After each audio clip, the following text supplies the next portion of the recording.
What is up? Metal Gets Me High, episode 33, last one of the year.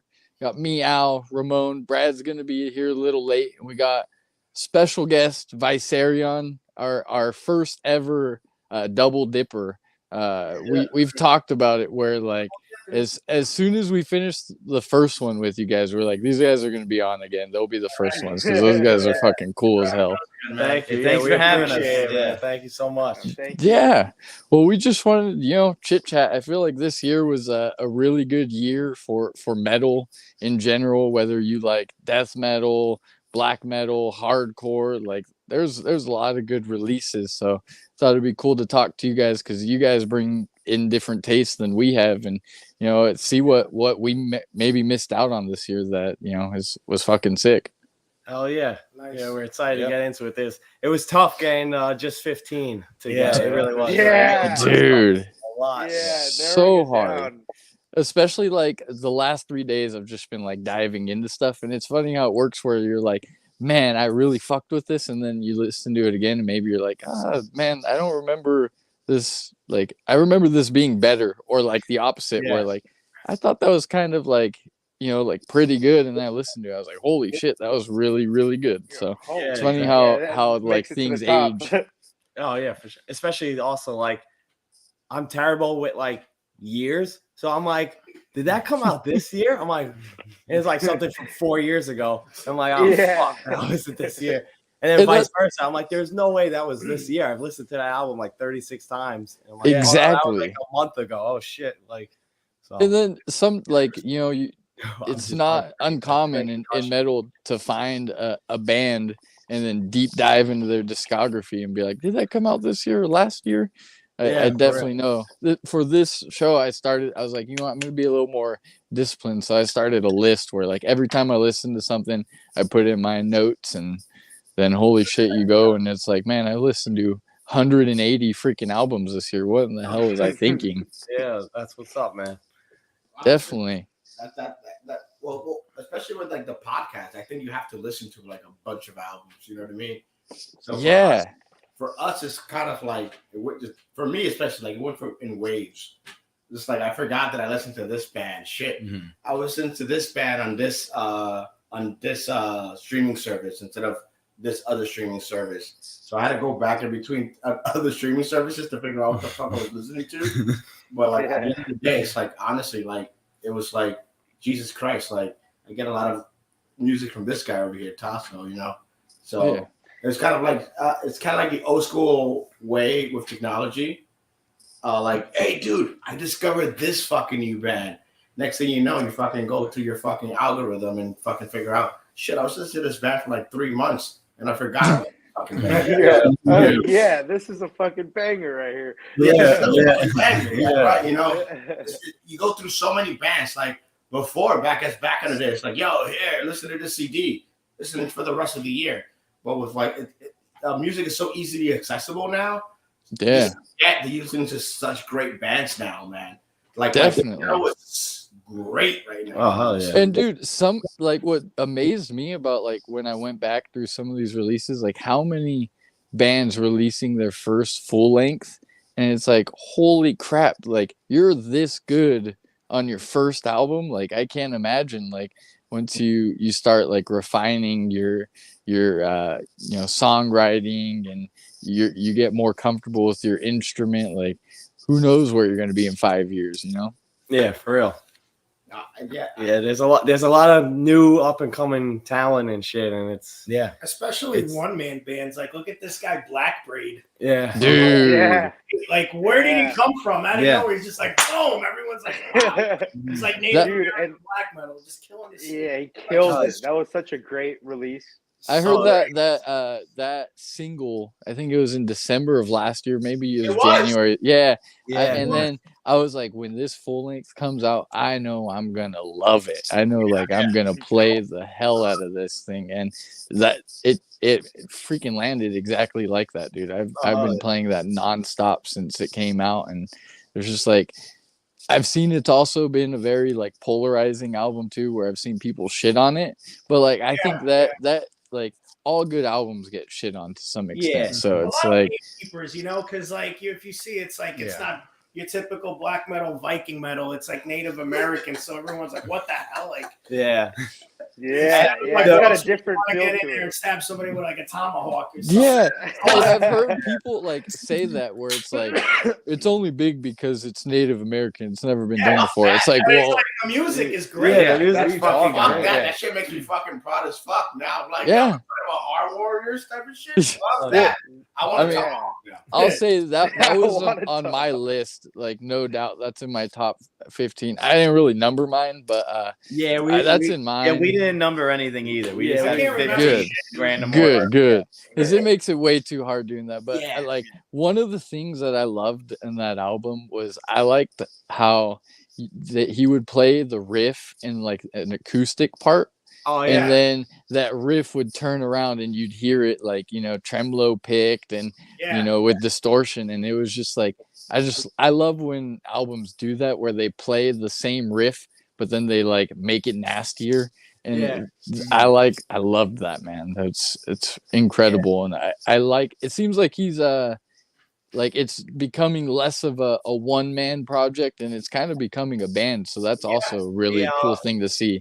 We actually got to see them at Vitus. Oh, man. Shit! How was that? He was crazy. He's so good. He had all these like he had like skulls and all of this like this shit he was playing, and it was so cool. Like the whole theme of everything. That just like the record, like and he had the flute he brought out. I don't know what it's called. Man. It's definitely not called a flute. Yeah. But It's native instrument. Yeah. So he had all the accessories. It was fucking awesome. I saw some pictures of him during his performance, and just like his outfit that he was wearing, it was fucking crazy. It was like really native, like incorporated, but it was super black metal. He just had like the leather and everything. It was it looked dope. It looked like a dope show. But isn't that what traditional black metal is about? All those Norwegian kids, even though like looking back at it, they're just a bunch of teenagers. Well, their whole philosophy was like, especially with the burning of churches, I don't want to get canceled. No, you're good. But that's what they portrayed in the media. It was like, no, they built these churches on our sacred ground. So like this guy coming from America, or being fucking Native American or whatever the case may be, being a native, like, isn't he doing the same thing? Just basically conveying his struggle with the oppression, the Christianity that came down to his world. Yeah, that totally makes sense.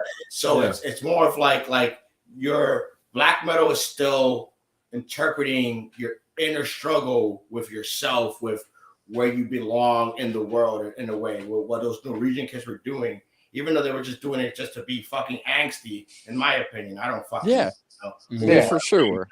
But still, like, they still went in depth of their history of why, like, they're so conservative and so Christian right, or whatever the case may be, in their music and the way they're being. So he's just taking that and just fucking like, all right. Adapting it to his put in his culture into it. You know what I mean? Yeah. That's what all music is about. You know what I mean? So for me, it's like, it's nothing new. He's just making it not Christian.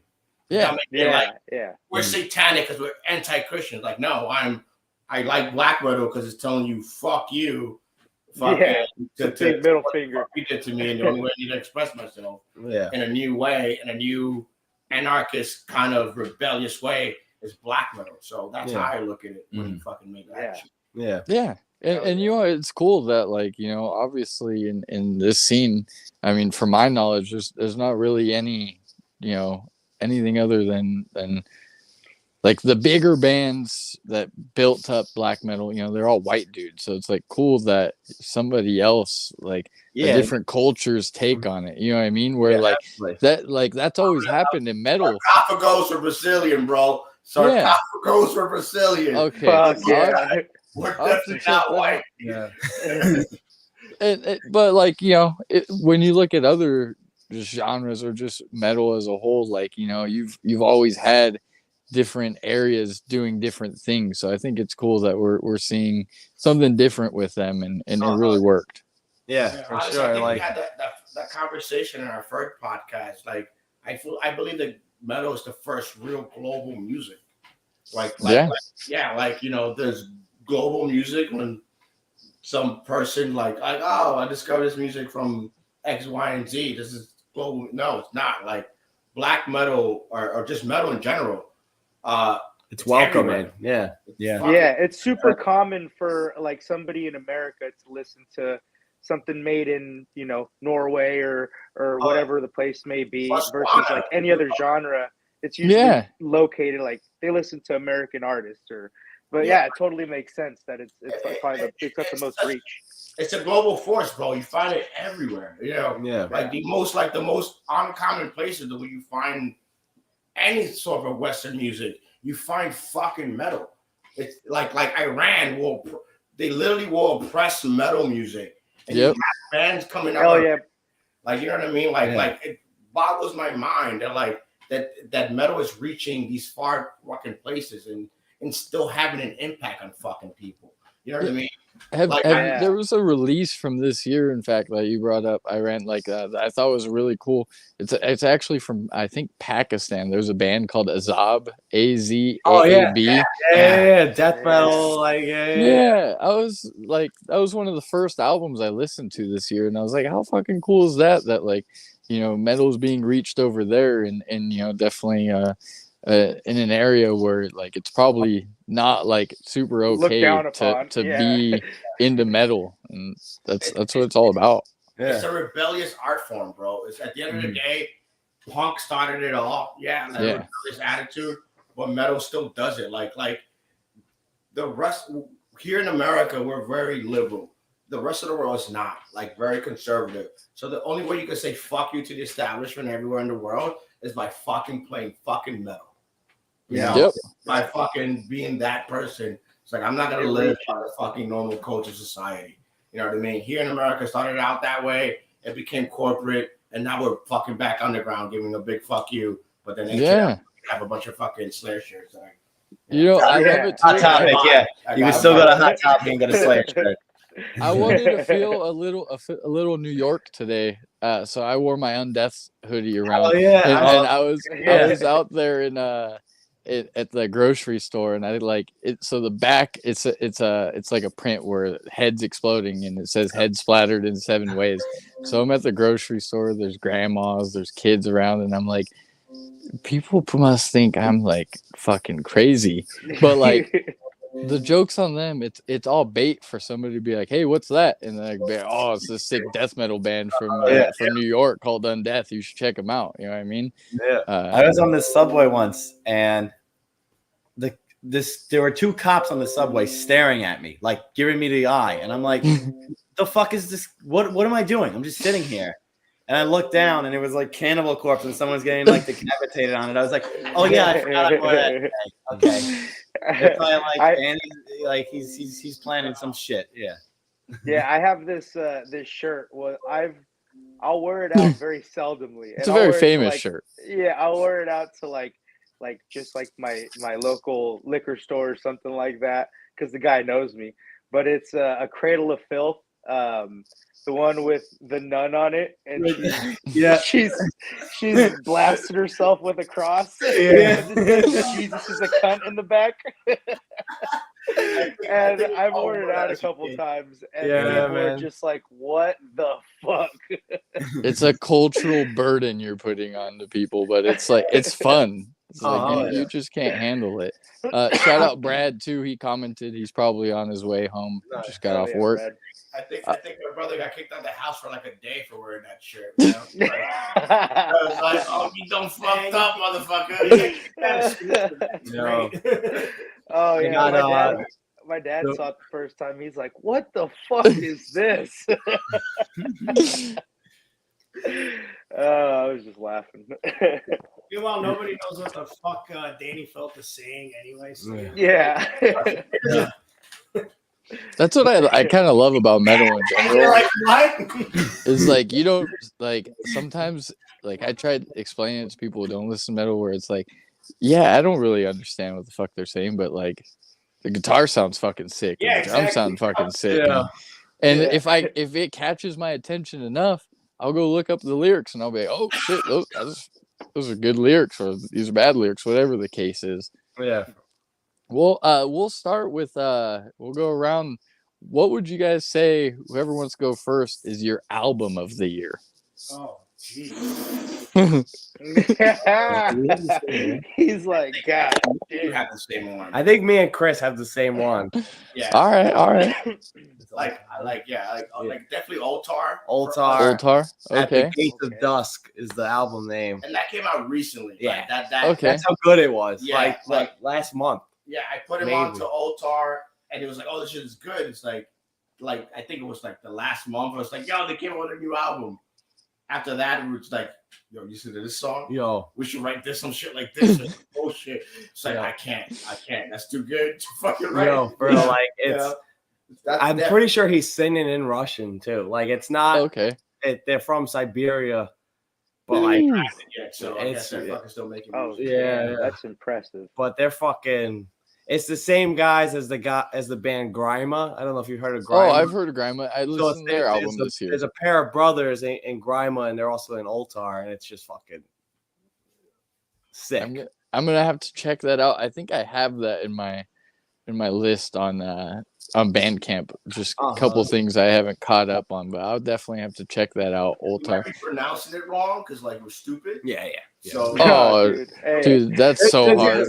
There's gonna be a lot of bands we pronounce wrong. Yeah. We apologize in advance if they happen to see this. Black metal is so hard. There's certain ones. Fucking letters. I have a small grasp on the English language.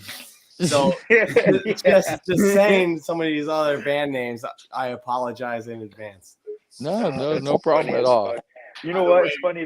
It's funny. Before we started, Al was telling me, he's like, "How do I say this?" He's like, "Can you help?" We were trying to figure out how to say them in the right way. Yeah, it's tough, so we got Tasso fucking. I mean, fucking, I can't read Icelandic, bro. Like I bet What about you, Tasso? What would you say is your album of the year? I have no idea. I listen to so much; it's so broad. I mean, like I've been bumping this band called Ueldes, I think it's called. They're from Slovenia. Okay. It's very atmospheric black metal with like, I hate to say it, like Alcest. It's the album's called Forever, so it's like in the vein of like Alcest and all that.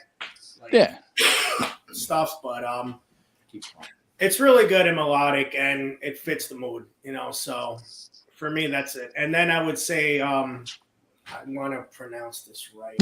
It's all good. So I call them my sperming, but it's I know exactly which band you're talking about. I know exactly because I was thinking the same thing the other day. Mistering, I call him my sperming. Like if you're watching this, like fuck this guy, I hate this guy. That's what we're doing on Saturday. You're asking for it with a name like that. Though. Yeah, 100%.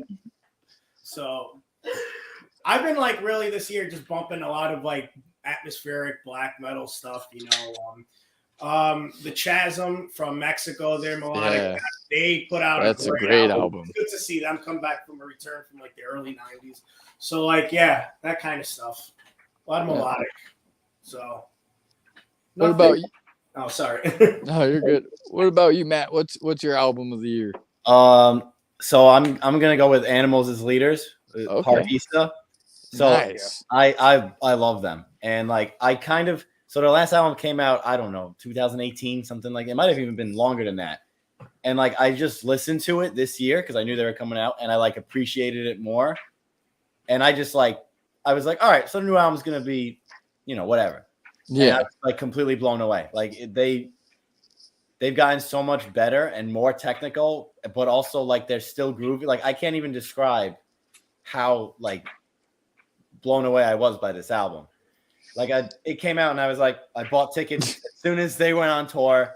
I've been like obsessing over it. I'm trying to learn it on drums. I can't play any of it on drums. Not fun. They have 1 2-minute song that I can play half of, and I'm like, it's 2 minutes and I can't even play it. Like what the fuck? So those guys are surgeons. I love proggy shit, so that was like right up my alley. Which makes sense. Drummers usually do like proggy shit because it takes a lot to be a proggy drummer. You know what I mean? There's a reason. Because amazing. Like he's one of the best drummers ever. Yeah. And then Tosin is known to be one of the best guitarists on earth. Yeah, it was amazing. I remember Javier Reyes is just as good too. He's incredible. He is. It's not like he's like keeping up with Tolson. It's like no, he can do whatever. Like he can do what Tolson can do. Like it's crazy. And they're that good because they're such a popular band, and they don't have, there's no singing. It's all instrumental, and that says a lot when a band is an instrumental band and they're able to get at like a certain point. It's like that's when they're really good because everyone in the scene just like dude, like it doesn't matter that there's no vocals. Look at the way these guys are playing. It doesn't make sense. Yeah. They have also the rare ability they could write a song that's in like it's in 9 and then it's in 7 and then it's in 11 and somehow it gets stuck in your head. You're like, how are they writing? You're like, what? It's still stuck in my head. It's like in 7 different odd time signatures. That's my pick for album of the year. For sure. Yeah. What about you, Ramon? What's your album of the year? Oh man.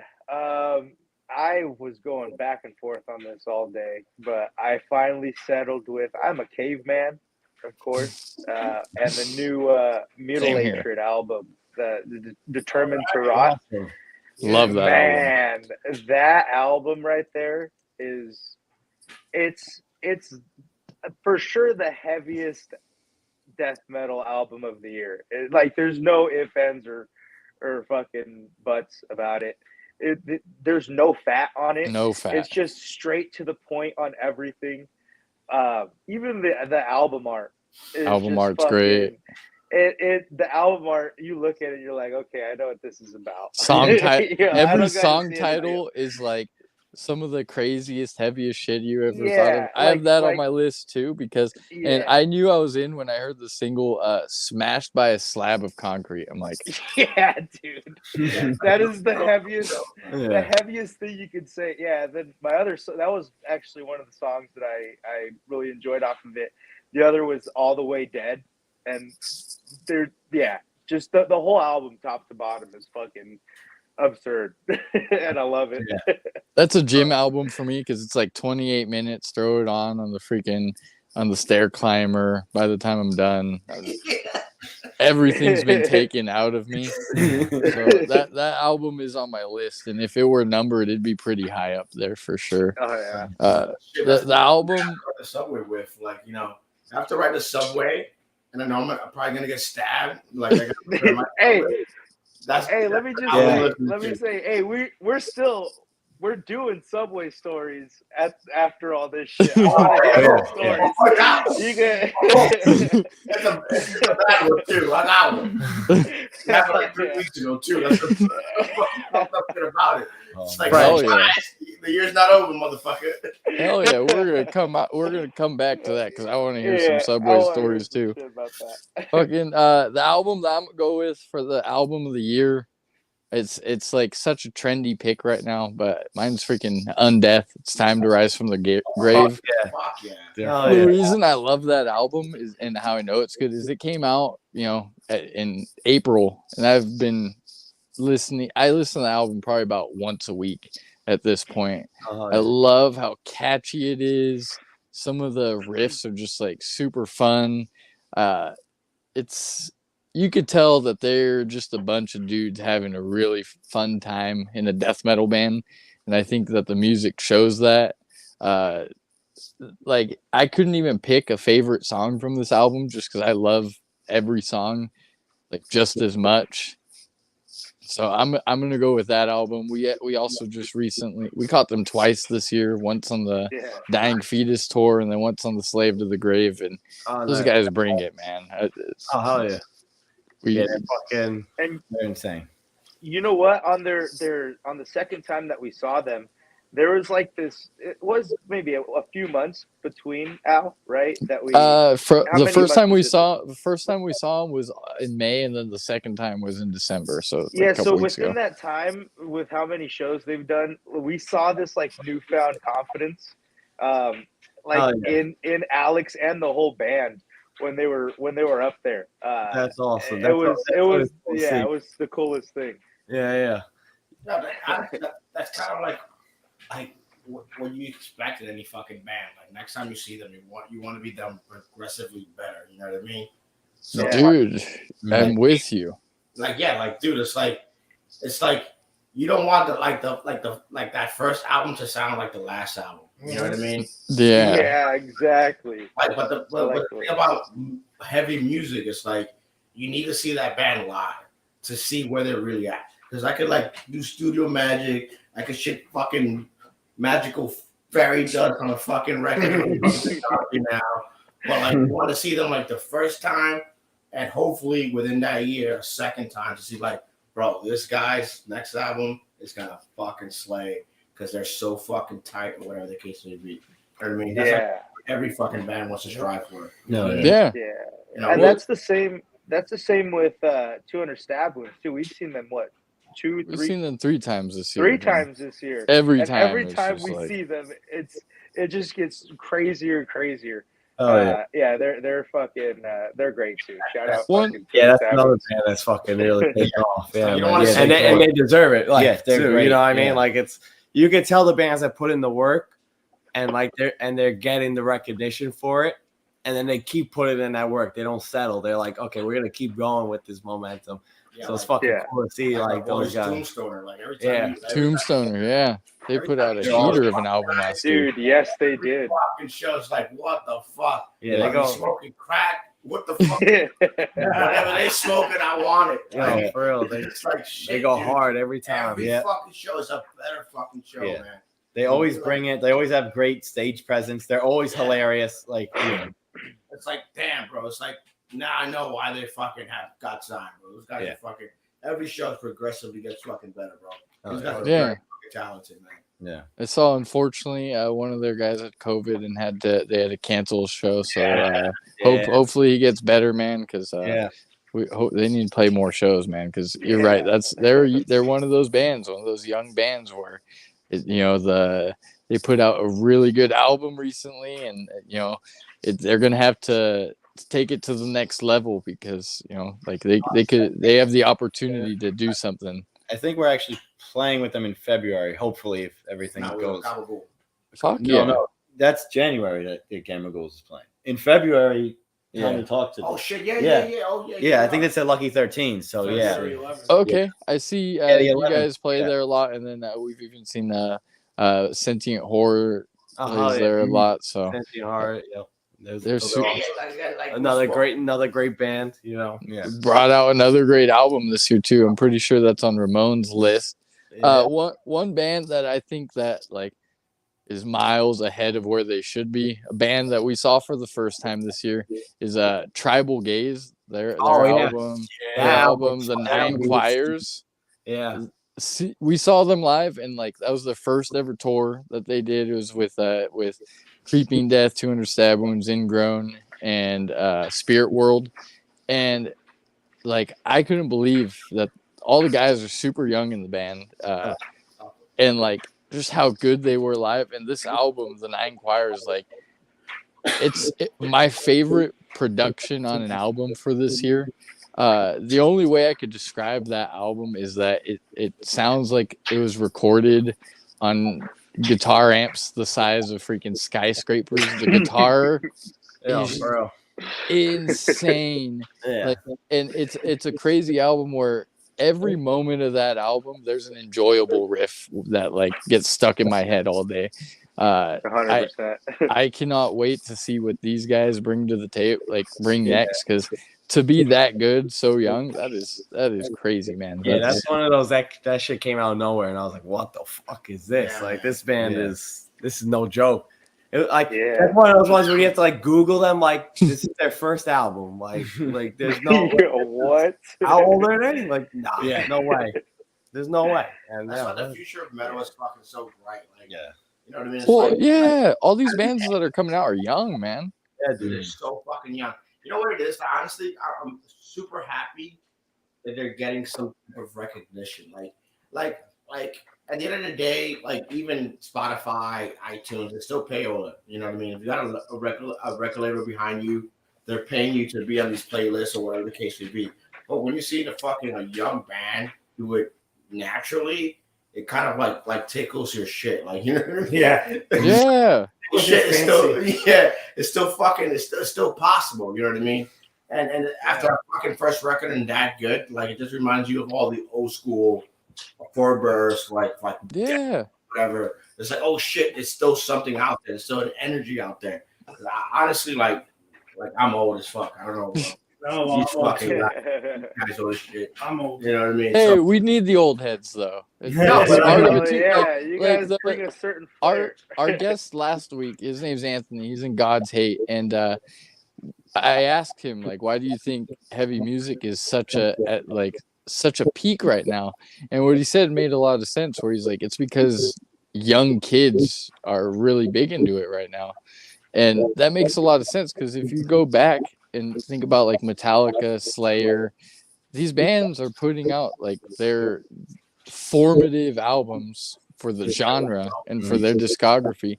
These guys are like in their early to mid 20s. Like, it's outrageous, and it's like coming full circle right now where you're seeing a lot of these bands that are, you know, have garnering success, getting praise, getting signed to bigger labels. Like, a lot of these bands are, you know, at the oldest, like in their late 20s. And well, honestly, I think it's a decision on the business side of things, because a lot of the bands that have been selling for years are getting way older. You know what I mean? When you look at touring, like these legacy bands are touring with other legacy bands to maximize their money. So like if labels, even small labels like Metal Blade, let's be real, they're still a small label compared to like you know, Warner or whatever the case may be. Like, they're not signing new metal bands unless you're affiliated as a small label to that distributor or whatever the case may be. But now you're seeing a great push in the fan base. So like, all right, cool. Like, these guys are getting into like the 70s, 60s, 50s, late 50s, or whatever the case may be. Like, let's bring in this younger band. So like, you see them fucking hungry. You see them looking for other younger bands. So now you're seeing this explosion of younger bands, which before, like fucking 5 years, 10 years, 15 years late, before, you would have never seen that. You know what I mean? So I think it's more of a business decision on those bigger metal labels, but you're also seeing a lot of like in smaller labels cropped up and just pushing these fucking bands, and they know how to work the algorithm. You know what I mean? Yeah. So as long as you like have somebody who's like that minded and focus on that, business minded, and looking at the digital footprint and where you could fucking sell the most record, where you could tour, where you could do, you're gonna have a successful band. You know what I mean? Honestly, the only place in the world that I could consider metal dead is Antarctica. Yeah. Like even Metallica played there. Like, what the fuck? Like so it's not dead. Like, so like, honestly, the way of looking at as distributing music, bringing music to the masses has changed. You know what I mean? Like before, like the majority of new music I get is from this guy. Like, I'm driving in this car and I just like, who the fuck is that? Like, I'm not very Dude, like, that's I'm not the best very versed in like playing with the algorithm. Like, I listen to what I want to listen, like Emperor, whatever the case may be. And then this guy would just blow me away, and it just turns to a rabbit hole of fucking madness. Like, what the fuck? What the fuck? This back came in 2019. What the fuck? Where was I? Yo, where am I? Yeah. Like, you know what I mean? Before, I used to consume my music like going to the record shops. Like, this record, we talked about this before. It's like, this album looks fucking sick, and it was Britney fucking Spears. Like, You're right. but then you fucking pick up that Golden album. It's like, oh shit, this is Systems of a Down. It progressively becomes a fucking like an obsession. So like, it's a wormhole that gets deep. It's a rabbit hole that gets deep. Dude, because of it, I've because of it, like, just because I don't know, I started playing guitar like the last couple of months, and it's like just seeing what I could do, because I just want to be able to play a lick here and there. Absolutely. And like that's what music does, especially this music. It's like, man, like, I like this riff so much, I want to learn how to play this riff. Oh yeah. Hey, and you know what? Shout out Al, because I was like, dude, I'm fucking jealous. This actually looks fun. motherfucker bought me a bass. He's like, you can try to learn some shit off of that. So I've been playing bass for about 5 days now. Yeah, you started a band, dude. Slapping the band. That's fucking awesome. Well, I figured it's better than a drum set, and at the end of the day, you could always program the drums. So we're like, let's just fuck around and see what happens. If you need me to program drums, you hit me up. For sure. Yeah. We gotta learn how to play this shit before even doing that. Yeah, we're talking about 5-10 years down the road. We're gonna be fuck that. Make a grindcore album, man. Fucking play like 3 fucking notes. Yeah. Yeah. So before you get down on yourselves, one of the albums on our list, right, is from this one-man project called Xenomorph. Okay. Listen to that. This guy has been playing. He plays guitar, bass, and drums. He's been playing them all maybe 2 years. This fucking album is ridiculous. Yeah. Like I'm like, I want to throw my instrument away.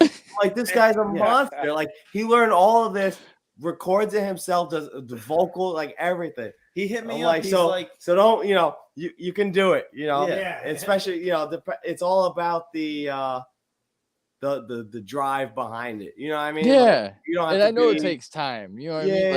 Like I've it's only been a couple months, but like I look back to where I started and I'm like, dude, like I could, like, to somebody who doesn't know shit about the guitar, I could fool them to think that I know how to play like a little bit. Yeah, a little. You can play like a thing or two.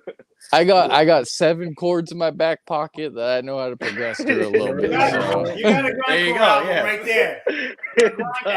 That's kind of progressive, bro. First of all, 7 chords is a lot. That's a lot, bro. I think you just you only showing need off. 3. You only need 3. Bro. You know 7 chords, bro. What are you, Dream Theater? Relax, there, buddy. A minor's the 7. No, it sounds embarrassing, but I use that app Musician, and I'm just like, let's. Oh, excuse me, sir. What the fuck is that? A teacher? No, because that's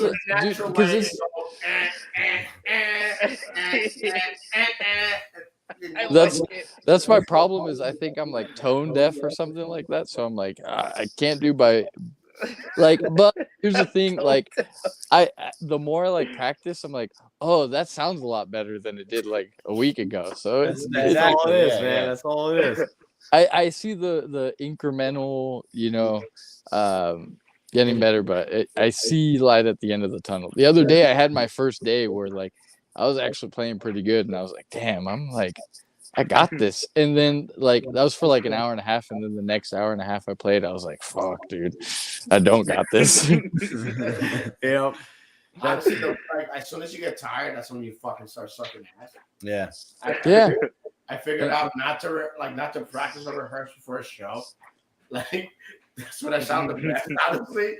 Because honestly, like it's a muscle memory thing, honestly, in my personal opinion. So, yeah, you just need to be fresh. You need to be fresh when you do it. They were able You said it. Hell yeah. Hey man, fucking Molly Cuso has a career for some shit. Yo, man. Hey, yeah. Fucking Rick Mars is still standing up there. I wonder why. They got John 5 now. Yeah. Oh, that dude's a fucking beast too, man. Honestly, I want to go to that last fucking the last. Are you sure? Did you hear how he's the singing? Johnny Five. Did you hear Vince Neil? I would watch Johnny Bro, Five. I don't know. Play in a fucking. I saw him singing "Kickstart My Heart," and I was like, "What song is this?" Like that's how. He was like, I'm like, "What the fuck are you doing, dude?" Like, what's going on here? It's like, hey, you could get away with it if you're John Gallagher from Dying Fetus and you just want to. Yeah. But you can't if you're Vince Neil and you're trying to hit these high notes and you're actually singing. Yeah, I mean, sometimes you just need to know when to call it, you know. Yeah, and that, like I was just talking about it the other day. Slayer too early, but they were smart because they got out of it at the right time. But like I was thinking the other day, like, man, what I would do to be able to see Slayer one more fucking time, man. Yeah. The last time I saw them was 2014. I missed every tour since then, but they were amazing. But I was also like, fuck, that's really the last time I saw them. Yeah, but like honestly, it's like Slayer's one of those bands that just needed to like just go. You know what I mean? Yeah, they did it. Yeah, they did it at the right time. Like they didn't wait too long. Yeah, like one Tom was like, I'm sick of it. Like, you know what I mean? Yeah. Like honestly, maybe it was his body, like he said, but as a musician, it's like even if your music is gonna turn sucky, you want to try something different to try to grow as a musician. Like there's something innate in a musician. There's always is a progression. Music doesn't stop at the fucking E chord, the one E chord you fucking learn. I mean, for some people it does. It does. I don't blame them. And you become a punk artist. I don't blame them. What? You know what I mean? And but I feel like, oh, go ahead. No, go ahead, bro. No, I was saying, I just feel like the traveling too with like his age, like he does have a lot of like he's had like neck surgeries and shit, and just like a sheer amount of traveling to different countries, he was just probably like, fuck this shit. I just want to stay on my fucking ranch, fucking raise my chickens and fucking like you made hang out with my wife. that's Tom not having an ego. Yeah, I feel like exactly.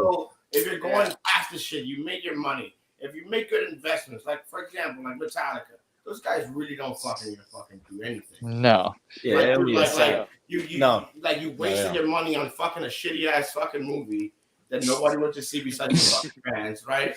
A bajillion fucking dollars on a fucking. That's why they toured for like 8 years straight. Like just nonstop. They're like, we need to make our money back. I gotta make that money back. Like you could have stopped a long time ago. Like, and honestly, your legacy would have cemented even after St. Anger. You know what I mean? That's why Slayer. This is why Slayer's Slayer, dude.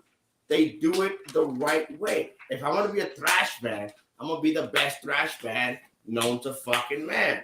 Yeah.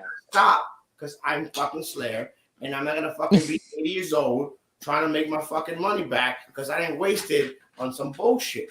You know what I mean? We were talking about this amongst ourselves, where I was like, dude, Metallica, objectively speaking, has spent more time being a bad band than they have been being a good band.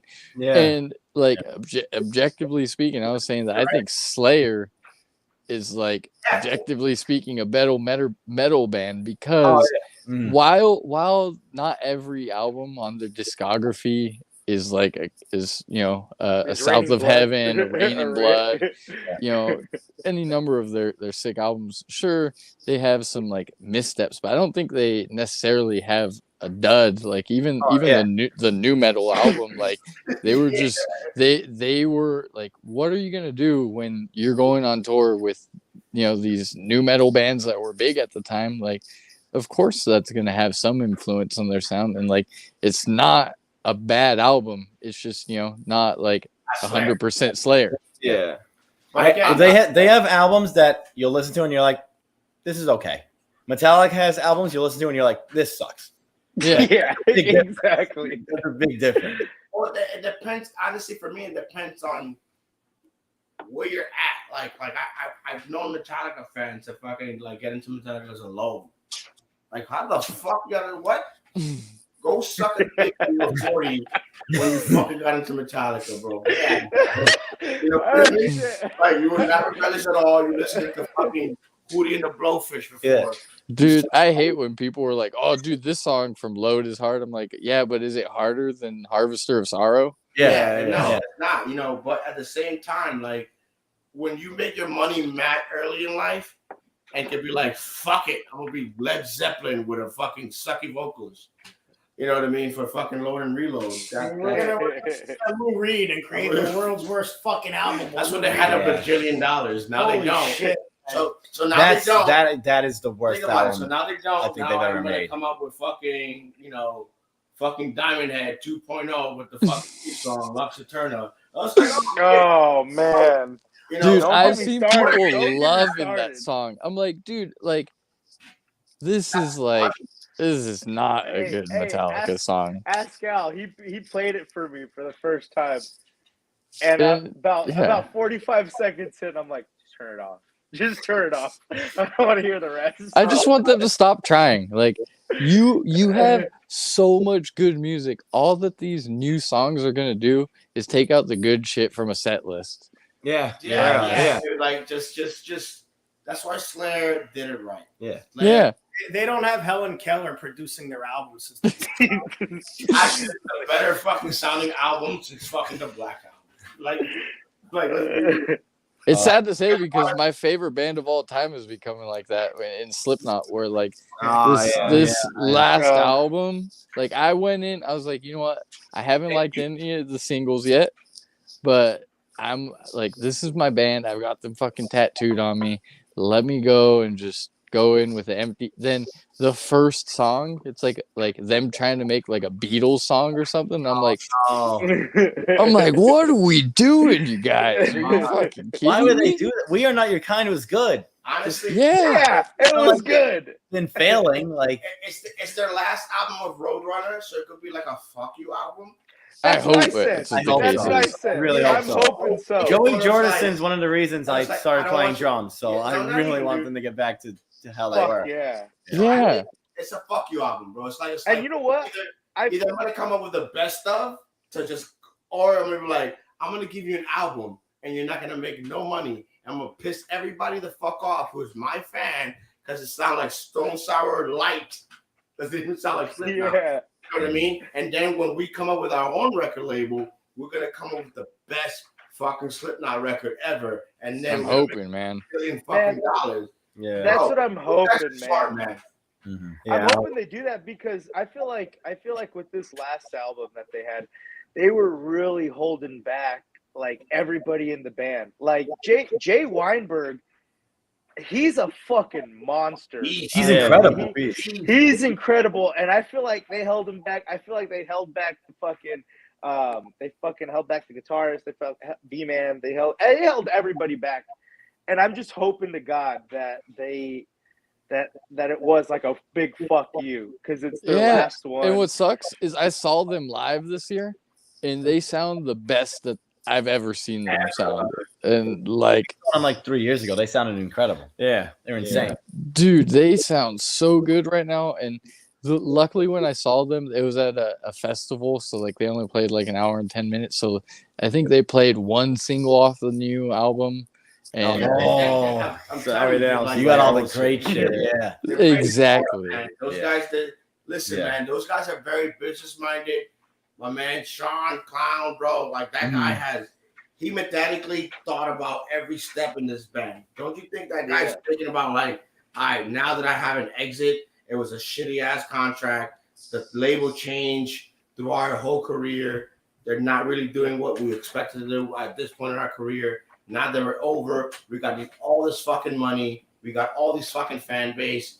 I'm gonna give you a fuck you album just to get out of the contract. And so when I release my shit on my label for my fans, don't you think those guys are gonna go in there like we're gonna fucking do Iowa too?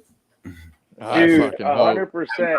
And you know what? I feel like Sean is that type of guy. He's the brain of Slipknot, man. He's the brain of Slipknot, but I feel like he would have that attitude and that mindset to be like, no, fuck them. We're putting our own shit out. You know, that's gonna be fucking Iowa 2.0. Yeah, that dude is already like, nah, it's gonna be our own record label. We're 100% gonna go to us, our fans, no restrictions, no whatever. Because honestly, Roadrunner just changed. It just really once Warner came out, it became corporate. It's like, we're gonna do it this way because this is a proven path and how to make money. Release the same album for 10 years. Yeah. Do this X, Y, Z. Even OPEC left them. Yeah, Opeth left them. Yeah. I think they're just down to Gojira pretty much. Code Orange, but I feel like they let Gojira do their own thing. They just fucking do you. Yeah. Even their last record it was kind of like safe. It seems a little like it was safer. Well, I read an interview that they said they play a lot of stadiums, so they don't do crazy shit as much because they're tired and they have to play like an hour and a half.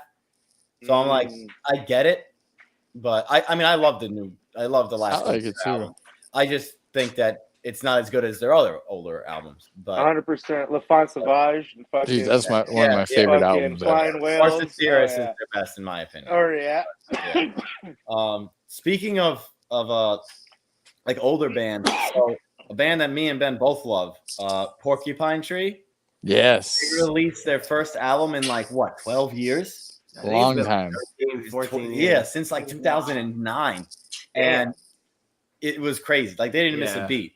They're a band that I just checked out this year because of that album. Yeah, they're so good. And like they don't have the same bassist or second guitarist that they had, which I was nervous about, but I heard the album and I was like, oh, it's like they sound exactly the same. Like all of the elements of Porcupine Tree were there, and even Steven Wilson, some of the stuff from his solo album, he like incorporated some of those elements, and like we saw them live and we were blown away. Like I had never seen them live. I missed them. I got into them late. Okay. So, and we saw a Mastodon show, the last show they played in New York in like 2012. Okay. But we saw them this year and it was incredible. Like they put on an amazing show too. Yeah. Mastodon. Oh, Mastodon. Mastodon's crazy. Yeah. Was that album this year too? No, that was last year. No, that was last year. That was last year. Yeah. That was a really good album. That's one of those. It grows on you for sure. Well, I think it's 100%. long. That's my issue with it. It shouldn't have been a double album. It should have just been a long. You know, I've noticed that each one of their Mastodon's what got me into metal. They're like that, like legit metal. I would say they got me. They like were the ember that got me into metal. And I've noticed that each one of their albums gets like 15 minutes longer. Each one it goes, and I'm like, what's going on here? Why is it? Because they're too good of musicians. Yeah. They're gonna have the first like quadruple album out. What the fuck is up? All right, hey Brad. Album of the year. We're tagging you in album of the year, Brad. I want to hear this announcement. Fuck, put me on the spot like the whole. Hell yeah, you're late, bud. You're ready to go. Where's your whiskey? Fuck. Hold on 1 second. Let me get He's set like, let up me get here. a drink. Let me get ready. Fuck. Nah, shit. I'll just fucking chime in real quick. Album I really fucked with this year. You may have heard of blackened death metal, but I don't know if you've ever heard of deathened black metal. Artificial Brain. Those guys. Dude, I saw Artificial Brain a solid like 7 times. Yeah. And, No shit. Dude, we saw them play this fucking little bar in bar Queens. Shillelaghs that I played with a System of a Down cover band. Like, that's how small a venue this Back is. when what was it They first? played at Shillelagh's on They 30th? played at When the Shillelagh's. self-titled. Yeah. I love the name of that place. What is this? Like a fucking that's 40 cap? They fixed it up. That's a bar that like It's I one go of to those and I'm at shows home. I'm walking home at 7 a.m. Yeah. I love it. What the fuck is happening? I need the address to that bar. Let's go. That's a great bar. Those guys are killer, man. Dude, I love that album because it's like it's got these clean tones on it. It's very, very icy production, but then it has like the more like gurgly, like slamish type vocals. I'm not sure if it's still Will on the album. I know he's not in the band anymore, but the vocalist Will Smith. Yeah. He's in fucking Afterbirth. Is he still in Buckshot? Buckshot. He's in like He was in Buckshot Facebook. He's a for Long while. I don't know Island. if he's still in there. He's a Long Island legend. He's Okay. Oh yeah, Long Island. We the met him. nicest He's so dude, fucking chill. but he goes up there with those fucking gutturals, and I'm Yeah. like, dude, this guy. He just jumps into the pit like he's just Dude, fuck yeah. he's the man. But Artificial Brain, this is a good sign of them. I know they parted ways with him, but the new album is fucking sick. yeah, Dude, dude. They get killer. better each album. That was Each a great album. Yeah, man. All right, Brad, you ready? Can you give us your album yes, of sir. the year? Yes, sir. Yes, sir. My album of the year was Seraphic Punishment by Maul. Oh, fuck yeah. Awesome. Oh, shit. That's the album that always found its Yeah. way on my fucking Spotify some way or another. Dude, and you know what? They have one of the greatest album covers of the year, in my opinion. Oh yeah, I love that shit. The purple and like blue hues that they use throughout the whole thing. It's like no other album of the year. It's dude, that shit it stands out. Fucking, and then like the music's sick. Yeah, we saw them play with Tombstone. Actually, at Lucky 13s. Fucking, that was Lucky's, right? Killer, yeah, killer label mates, right? Yeah, label mates, great, awesome dudes. Yeah, they were the nicest guys to talk to. Fucking, but yeah, that album is beast. There's no weak track.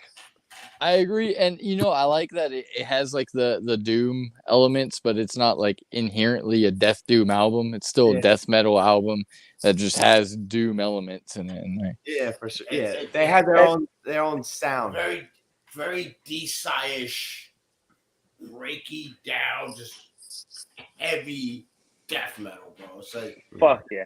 And you know what?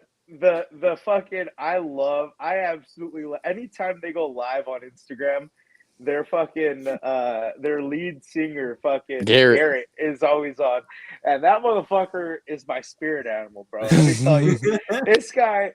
The first time I ever hopped on their live, I was like, yeah, I'll look what I'm watching. I was watching them.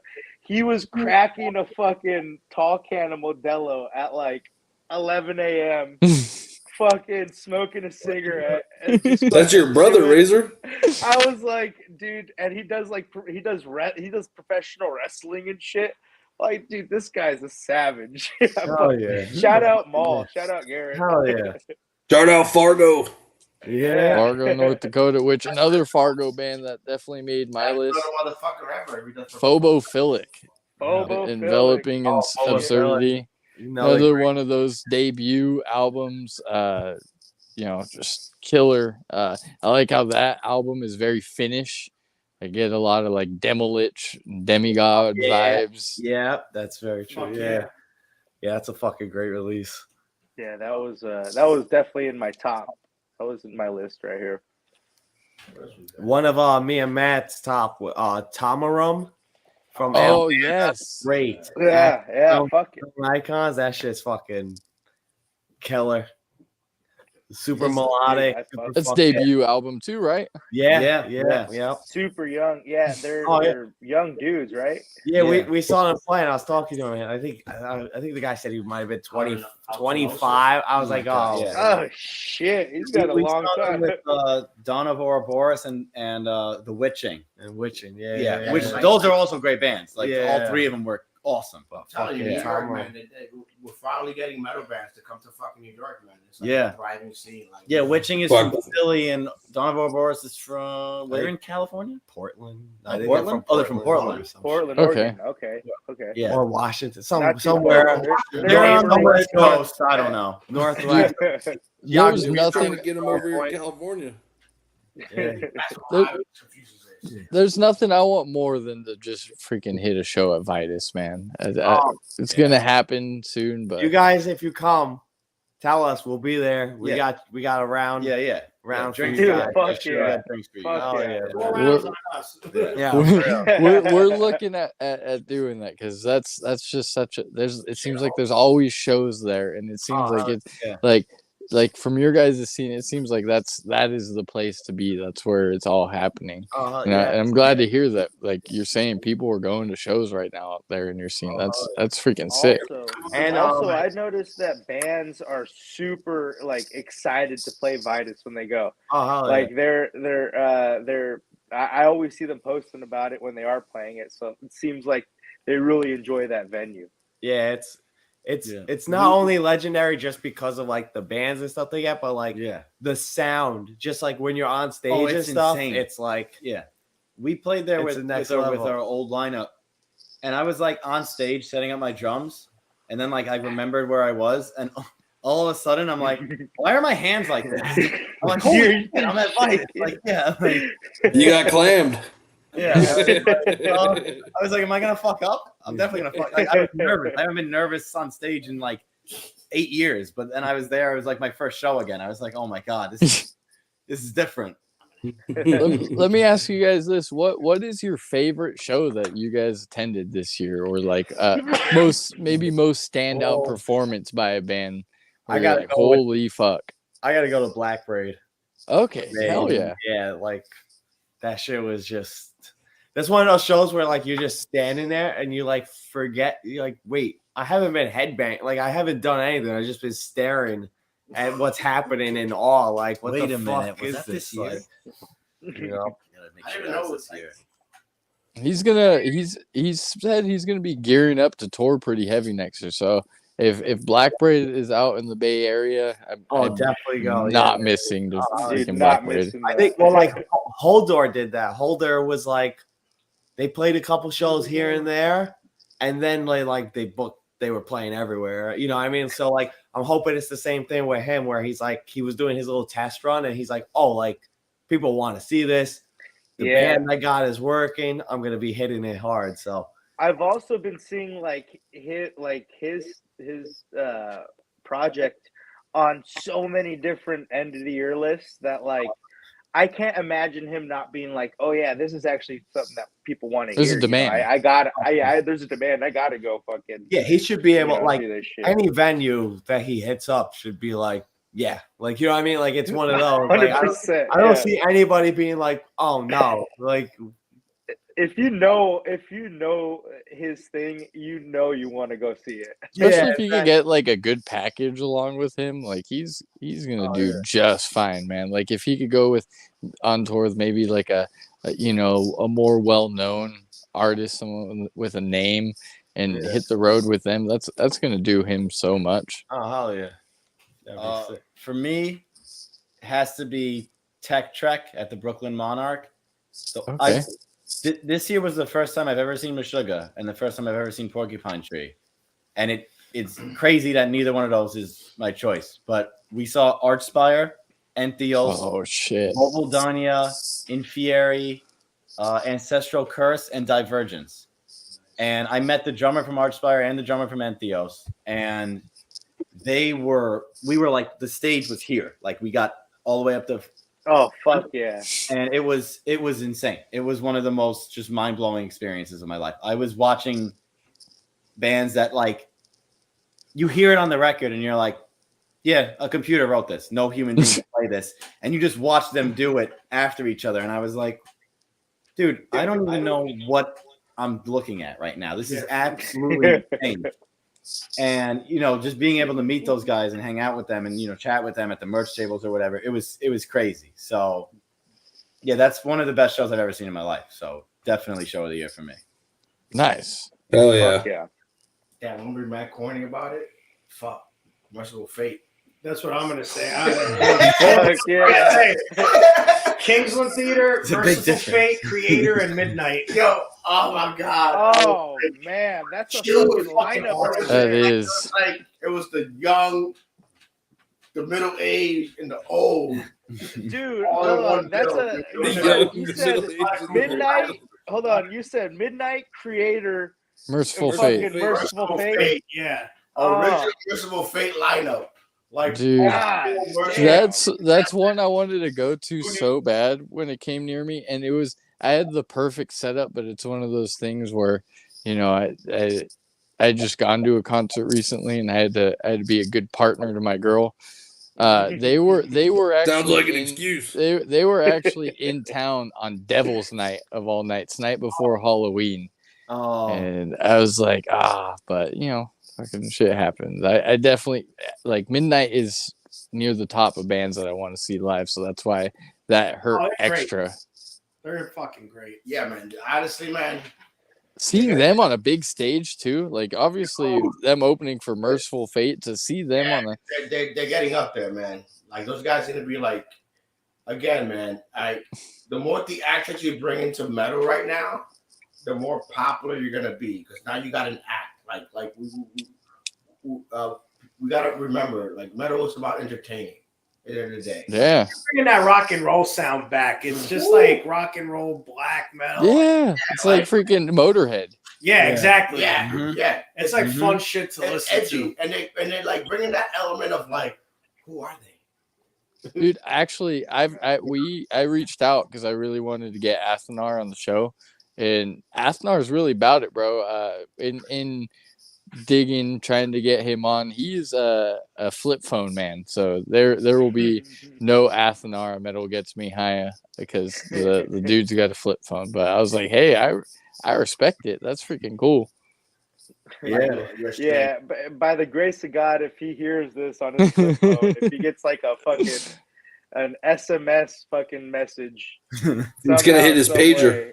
Yeah, you gotta shoot a flare out, meet him in the woods somewhere. We got a fucking. He might be playing Snake. He's playing Snake on his phone. Yo, I miss Snake, bro. Snake was a good game. That was a good game. I could probably download. I mean, it now, I but think I don't know if it was a good game or if it was the only game, and that's why we all pixels. Probably was the only game on the Nokia. Yeah, the Nokia. The black and white pixelated on the Nokia. You can't beat it. No. It's like playing Brick on the first iPad or iPod Nano. One of my customers, he made me like use his phone. Oh, no. He was like, "Can you call someone?" And he had his flip phone, and I'm like, "What the fuck is this thing?" It was like contact, and I had to hit like 5 kids like 3 times to get to 8. I was like, dude, I haven't done this since I was like 11. Like, he didn't have T9 on, bro. He's not fucking with the T9. He got class in that. Yeah. Oh my god, he's a character. I'm not getting into that. It's gonna be a trend. Everyone's gonna want a fucking flip phone. Like, well, here I don't want the government tracking me. Before we get to some New York sports and some Subway stories, Brad, just give me 2 albums to just catch up, and then we'll get into some New York shit. Some New York shit, some NYG shit, some Daniel Jones. Yeah, Giants, baby. 2 more albums off my top 15. Yeah. We're gonna post them too. Also, you'll see fellow them. New Yorkers like yourself, Undeath, and It's Time to Rise from the Grave. Yeah. And hold on, let me go to my list here. What am I looking at? Sorry, I'm all discombobulated. I just got home from work. Oh, and this is a little bit of a wild card, but the what is it? The Ibaraki with the Matt Ishan. That's one of my favorite things to listen to this year as well. Yeah, that's a good record. Very unique. Very unique. It is. Fucking record, man. For God's sake, they got the singer from My Chemical Romance freaking throwing in freaking black metal vocals. Yo, which I was like, this dude could fucking scream. Like, do some black metal shit, bro. What are we doing here? Like, hell yeah, MCR, we're all the 16-year-old girls, right? That's all I remember from high school. Oh, you love My Chemical Romance. For real. Hey, but that guy, takes to get some. I mean, how many metalheads are metalheads because of Stranger Things? Like, definitely. Absolutely nobody. I guarantee you, there's some 12-year-old that was like, "What's this?" And they're gonna listen to it. Oh yeah. No, they're gonna like it now, but then in 10 years they're gonna be listening on like YouTube or on Spotify or Apple Music. They were like #1 for like weeks after that shit came out, but like a long shot. I'm sure there had to have been 1 or 2 fucking. Everyone starts with Metallica, and then they get to then they get to bigger and better things. Listen, if we had record shops, we had friends that listen to metal. Listen to this. You know what they have? TikTok. Unless Cannibal Corpse gets trending on TikTok, they're not gonna listen to Cannibal Corpse, bro. Guys, let's get Cannibal Corpse trending on TikTok. I'll make it. Yeah, I don't have a TikTok, but I guess there you go. I don't either. But you know what? I've seen. I guess we've been told like some bands that have popped off on TikTok were like Knock Loose and Tsunami. Mm-hmm. So like some people are getting some heavier shit because Tsunami is just basically like dying fetus riffs without like any of the tech, and it's pretty cool. Yeah. And they still have one of my favorite moments at a live show this year. Yeah, the Walnut Creek fucking quote. If you're from Walnut Creek, well, what do you say? Well, you're a fucking pussy. No, he's like, if you're from Walnut Creek, fuck you. You're a bitch. Yeah, fuck you fuck you. You're a bitch. You know what? I have 2 albums because I have a whole list of 15 here. Yeah, but if I'm gonna shout out 2 of them, it's gonna be now. Of course, we talked about Sentient Horror. That's one of my fucking favorite albums of the year. But I really want to talk about fucking No Cure. No Cure had an album called For the Stainless Steel, and it's like a hardcore with like death metal flares. I don't know how to explain it, but straight hardcore. That shit was insane. It was insane through and through. And the other album I wanted to shout out was it was like the most unique, one of the most unique albums I had heard of the year.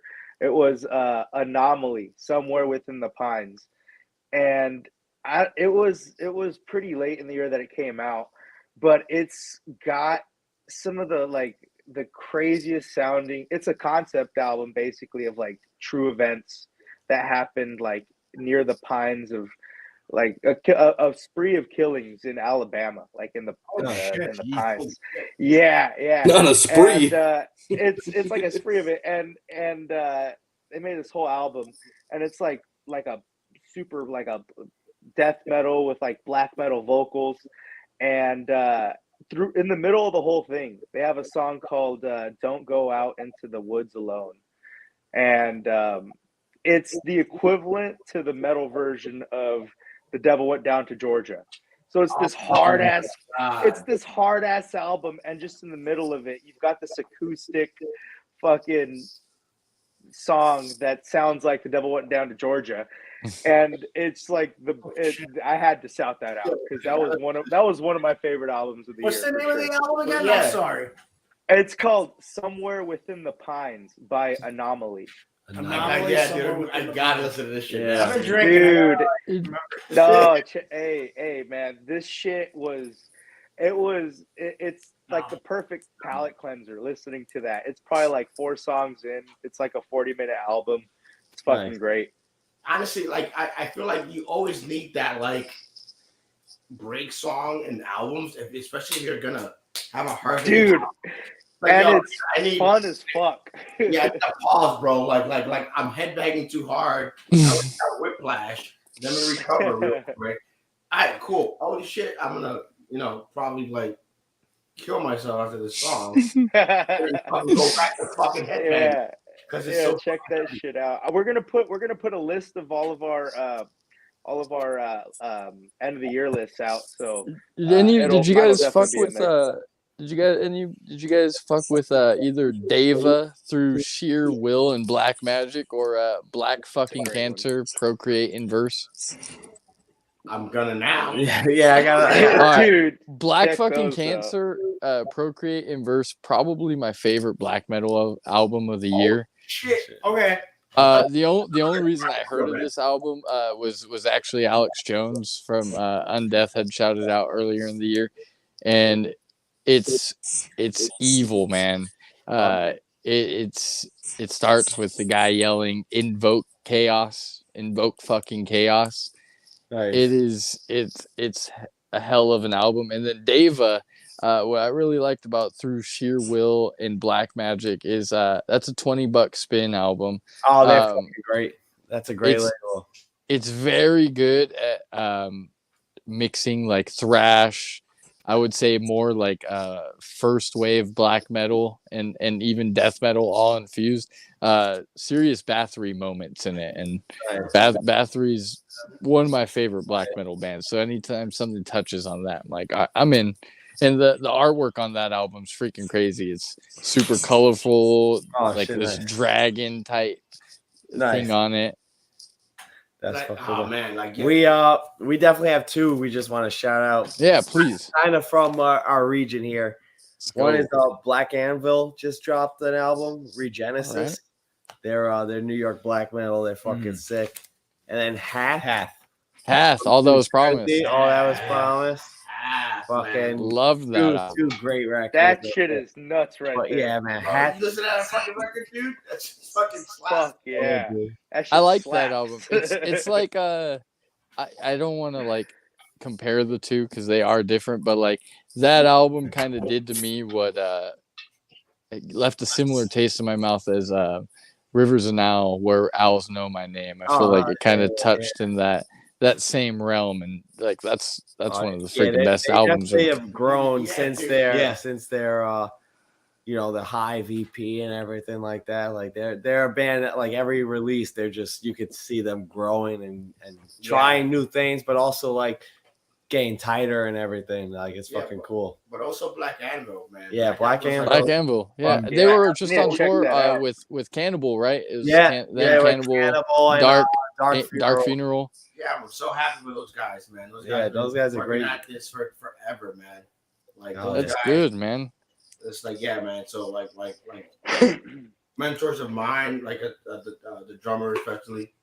But like I'm so happy for those guys because, like, honestly, they've been bearing that flag for like 20 fucking years, man. Yeah, they've been New York black metal before there was like New York black metal. Like, you know what I mean? Yeah, like, they've been doing it for a long time. They're the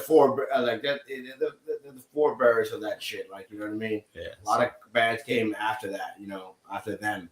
So like, really happy they're getting that recognition. Like, they're in the press, man.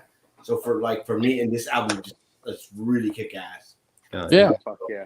That album was like late in the year album too, especially. So a lot of those late in the year albums don't get a lot of recognition, but I've been blasting out every fucking since it fucking dropped. Oh yeah, just fucking. I mean, that's good.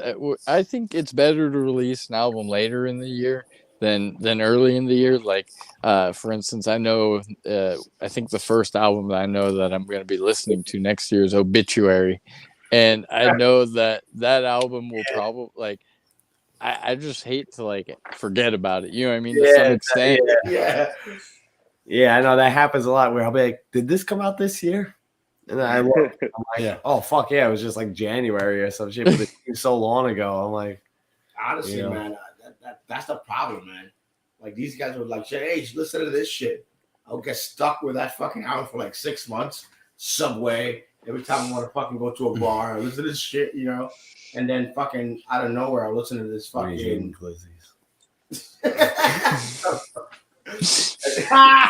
the Glizzy Gobbler. The Glizzy Gobbler. One fucking hot dog, bro. He's a Glizzy Goblin. He ate a Glizzy in front of me, and it was the worst mistake of his life. Like, I'm never gonna let it go.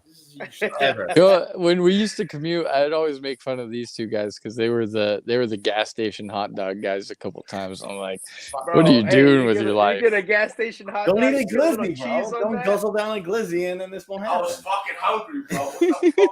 Hey, I don't blame him, bro. A Glizzy when you're starving, it ain't too bad.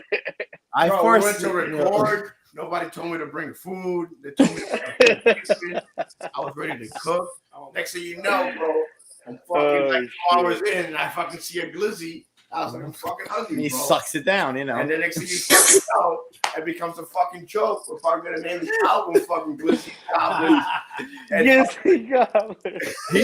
He's gonna have a bad day and kill me on stage. Glizzy like a Wu-Tang.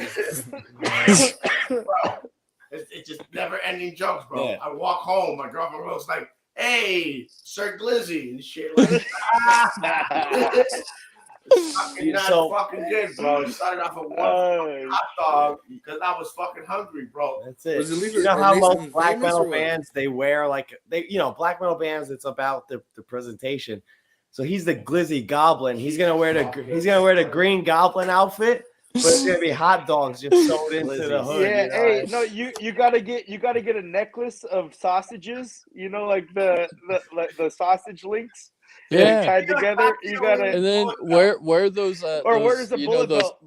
No, like you know those studded, spiked arm things that black metal bands wear. Just have a hot dog in every single spike.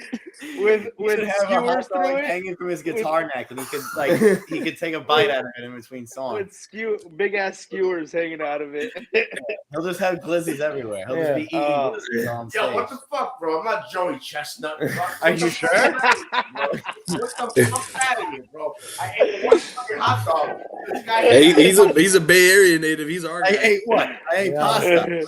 Good Italian. God, I'm man. not eating kielbasa's left from fucking restaurant. Are you sure? You might be. Kielbasa's. Next year. Hey, at least, hey, you guys at least have some good ass hot dogs. Is that a cigarette razor? Of course. What do you mean? We're deep into this conversation, brother.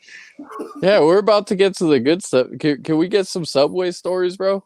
Oh, God. Yeah, we gotta hear some Subway stories. This one, All right, I'm ready. I'm gonna start with this one. So, I gotta go to work really fucking early, right? So I get on the 7 train, and right at Broadwood Junction, the train stops. Right, it's like, oh shit, I gotta switch to the fucking R train, right? So I see everybody go to opposite sides of this one cart. I'm like, I don't give a shit. So I just walk into this one cart. It's empty, besides this one homeless person, right? Little did I know, like Queensboro Bridge, like it goes into a tunnel, so it takes a little bit longer to get into Manhattan. So I'm not the R. I think it's the N or the W. I forgot. So I get in this cart, right, and this motherfucker has been smothering shit on the window of this section of the cart. This is why everybody moved, right? He didn't want the sun to get in. That is smart. Hell of a tit job right there. And it's just an emergency, right? So I can't go in between carts, right? So I'm sitting there, right? And I'm like, what the fuck? I don't have a mask because I don't believe in fucking COVID, or I'm stupid and I want to die of this of fucking feces. New Age New York City graffiti. Human feces, right? He's slathering. Mind you, he's just slathering. It's fresh feces. So Hey, I'm fuck COVID, with bro. fresh There's shit on being the wall. smothered in this section of this cart. Just smothered. And I'm like, it's fucking Tuesday. And I'm trying to literally so it's about to get into what 59th Street, right? And it stops. Train traffic ahead. Oh my God. So I'm there an extra 5 minutes, smelling probably opioid species. So it's extra potent because it's extra dry. That shit had a tint to it, bro. This motherfucker is like Tasha just said, the Bob Ross of poop. Just happy little Happy little turd. We roll into the station, right? And I get off. Not even my stop. I just get the fuck off. I gotta hop to their next cart. People looking at me, it's like, you survived that? Absolutely. I'm mentally traumatized from this. I call my boss, right? I'm like, never gonna let me off. I tell her the story. She goes like, go home. Go home. Take 2 days off, Chris. Like, did that really happen? It's still happening. I see the train still Bob Rossing the windows. It was human excrement, right? I'm sure that shit happened way before I even got on the train. A lot of shit was going on. So, Literally. If you guys do come to New York, don't smelling salts. All right, you're gonna want to have them when you go on the train. Have them on deck. Just be right. Or Vicks Vapor Rub. Just go crazy. You know, as much as you can do. They just fuck that. I'm gonna embrace it. You get some in the nostrils. Right now, I'm not gonna lie. I'm only gonna smell this once. I'm tasting it right now. That might be the only downside to quitting smoking is that like I smell better now, but I live in New York City, so I'm like, fuck, I don't want to smell any of this. That's how I'm better off like, you know, smoking. we go on a trip. We'll go on a trip somewhere, and we're like, oh, this is like oxygen, whatever that is. And then we get back, and I'm like, I can smell piss. Car exhaust. I'm home. All right, good to Dude, know. you know what sucks about our area? So we're in a literal valley. So every summer there are these fires around us. And it'll get so smoky that it looks like it's fog outside. And you know on your iPhone how there's like an air quality index? Yeah. I've seen that 200 shit plus. I've seen that shit as high as 456. I was like, man, I gotta wear a mask I should probably like wear a mask outside. Like Just to walk I hate around. to be that guy, but Yeah, it's like Well, this is probably not good for me to breathe in. It looked like fucking doomsday when It looked like It looked like fucking doomsday when fucking So I have the a orange fog. I- I gotta find a picture of that shit. I want to hear this. I want to hear. You got a story? yeah. So I was this is a while ago, but so I was taking the R train home, and the station I had to transfer because the train was like, "We're going express. Go fuck yourself." I was like, "Okay." So I'm sitting there. It's like one stop, two stops, one stop. It's one stop. So, but the train that I had to wait for was coming from Manhattan. So it's like a 10-minute train ride. The train finally shows up. There's a lot of people waiting, right? The last car on the last door on the last car opens, and there's like 20 people in front of me, and they all just like do this and push me away. And I'm like, the fuck's happened? A giant rat was on that car the whole 10 minutes, ran off, and everyone was like, hey, yo, what the fuck? So then we get on the car, and it's like the most New York train story I have, because there's a giant rat, and then there's the whole nobody on the train ever talks unless something like that happens. So I go on the train and everybody's talking about it. Like, we were losing our shit. It was running back and forth for 10 minutes. Nobody's feet were on the floor. Everybody had their feet on the seat. So it was like a nice moment.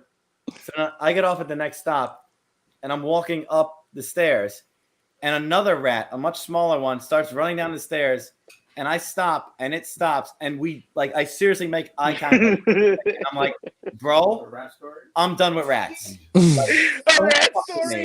And I just stared at it, and it just ran down the stairs, and I was like, I'm drinking tonight because I'm done. I was like, I saw one this big, and then I saw one this big, and I didn't want to see any of them, and I didn't want any of them to run like 2 feet away from me. Yeah, I was like, come on. You gotta fucking do your best Dance Revolution, bro. It was eye level because I was walking up the stairs, and I was like, dude, why are you here right now? Like, I just want to go home. Like, you know what? Hey, Subway stories are okay, are completely fine, but I also want to hear some rat stories you motherfuckers have. I know you guys got some good ass rat stories. Oh, it's not a rat story, but we have a nightmare story. Let's hear. So we had a hornet's nest in the wall of our house. What? Like, we have a 3-floor house, and they built a wall, and the exterminators were like, yeah, it was a giant pancake. So it was like 3 flights high. So we didn't sleep in our room. They started getting in his bedroom. Then they started coming in my bedroom through like the wall. Yeah, they were just in the wall. So we just wake up. It's like 7 a.m. and we just hear like 4 hornets. We're like, what the fuck? Yeah, best alarm clock I've ever had. And then the exterminator came, 4 times? Yeah. He bombed it, and he was like, yeah, there's like probably 20,000 hornets in there. And we're like, what did you just say to me right now? Dude. So eventually they just sealed every hole, and they were like, they're going to be dead. They're like, they're going to be dead in a year. They're not honeybees. They're going to stay dead. So we have like probably 50,000 dead hornets in the wall of our house right now. Like, it was like a horror movie. The last time they bombed it too, they were like, we're gonna go like hard. Like, this is like this, it's like a dust that they transfer to each other. Yeah, they were like, this is the worst. This kills I everything. was like brooming, fucking sweeping, like they were in our cat's litter box, for Christ's sake. They were everywhere. My God. Yeah. And then also, so New York City, right? You think of rats, you think of mice. You wouldn't think of a fucking rat, of a possum, right? Yeah. Bro. My garage, right?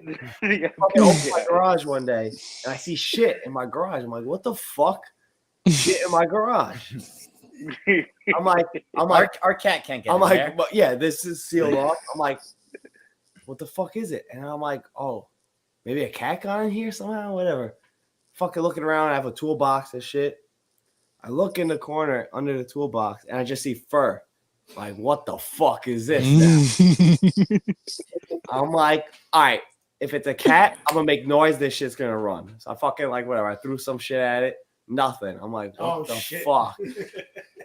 So I fucking go look, and I'm like, I see fucking the hands or whatever. I'm like this, and I see the tail. It looks It's like got a like rat normal tail. little Yeah. tiny And I'm hands. like, Yeah. it's a fucking possum.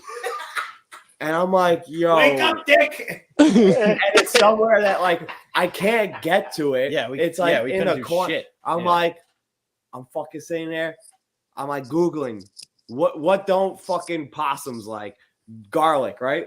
Bro, I'm fucking pegging this shit with garlic. Right in the ass. Crosses, Like just man, fucking, garlic. you know. With garlic. Vampire fucking It's not possum. moving. I'm like, what the fuck, bro? So I'm like, all right, I'm gonna wait till nighttime because it's daytime. They don't move. Meanwhile, my hands smell like garlic for like 3 days from pegging this shit with garlic.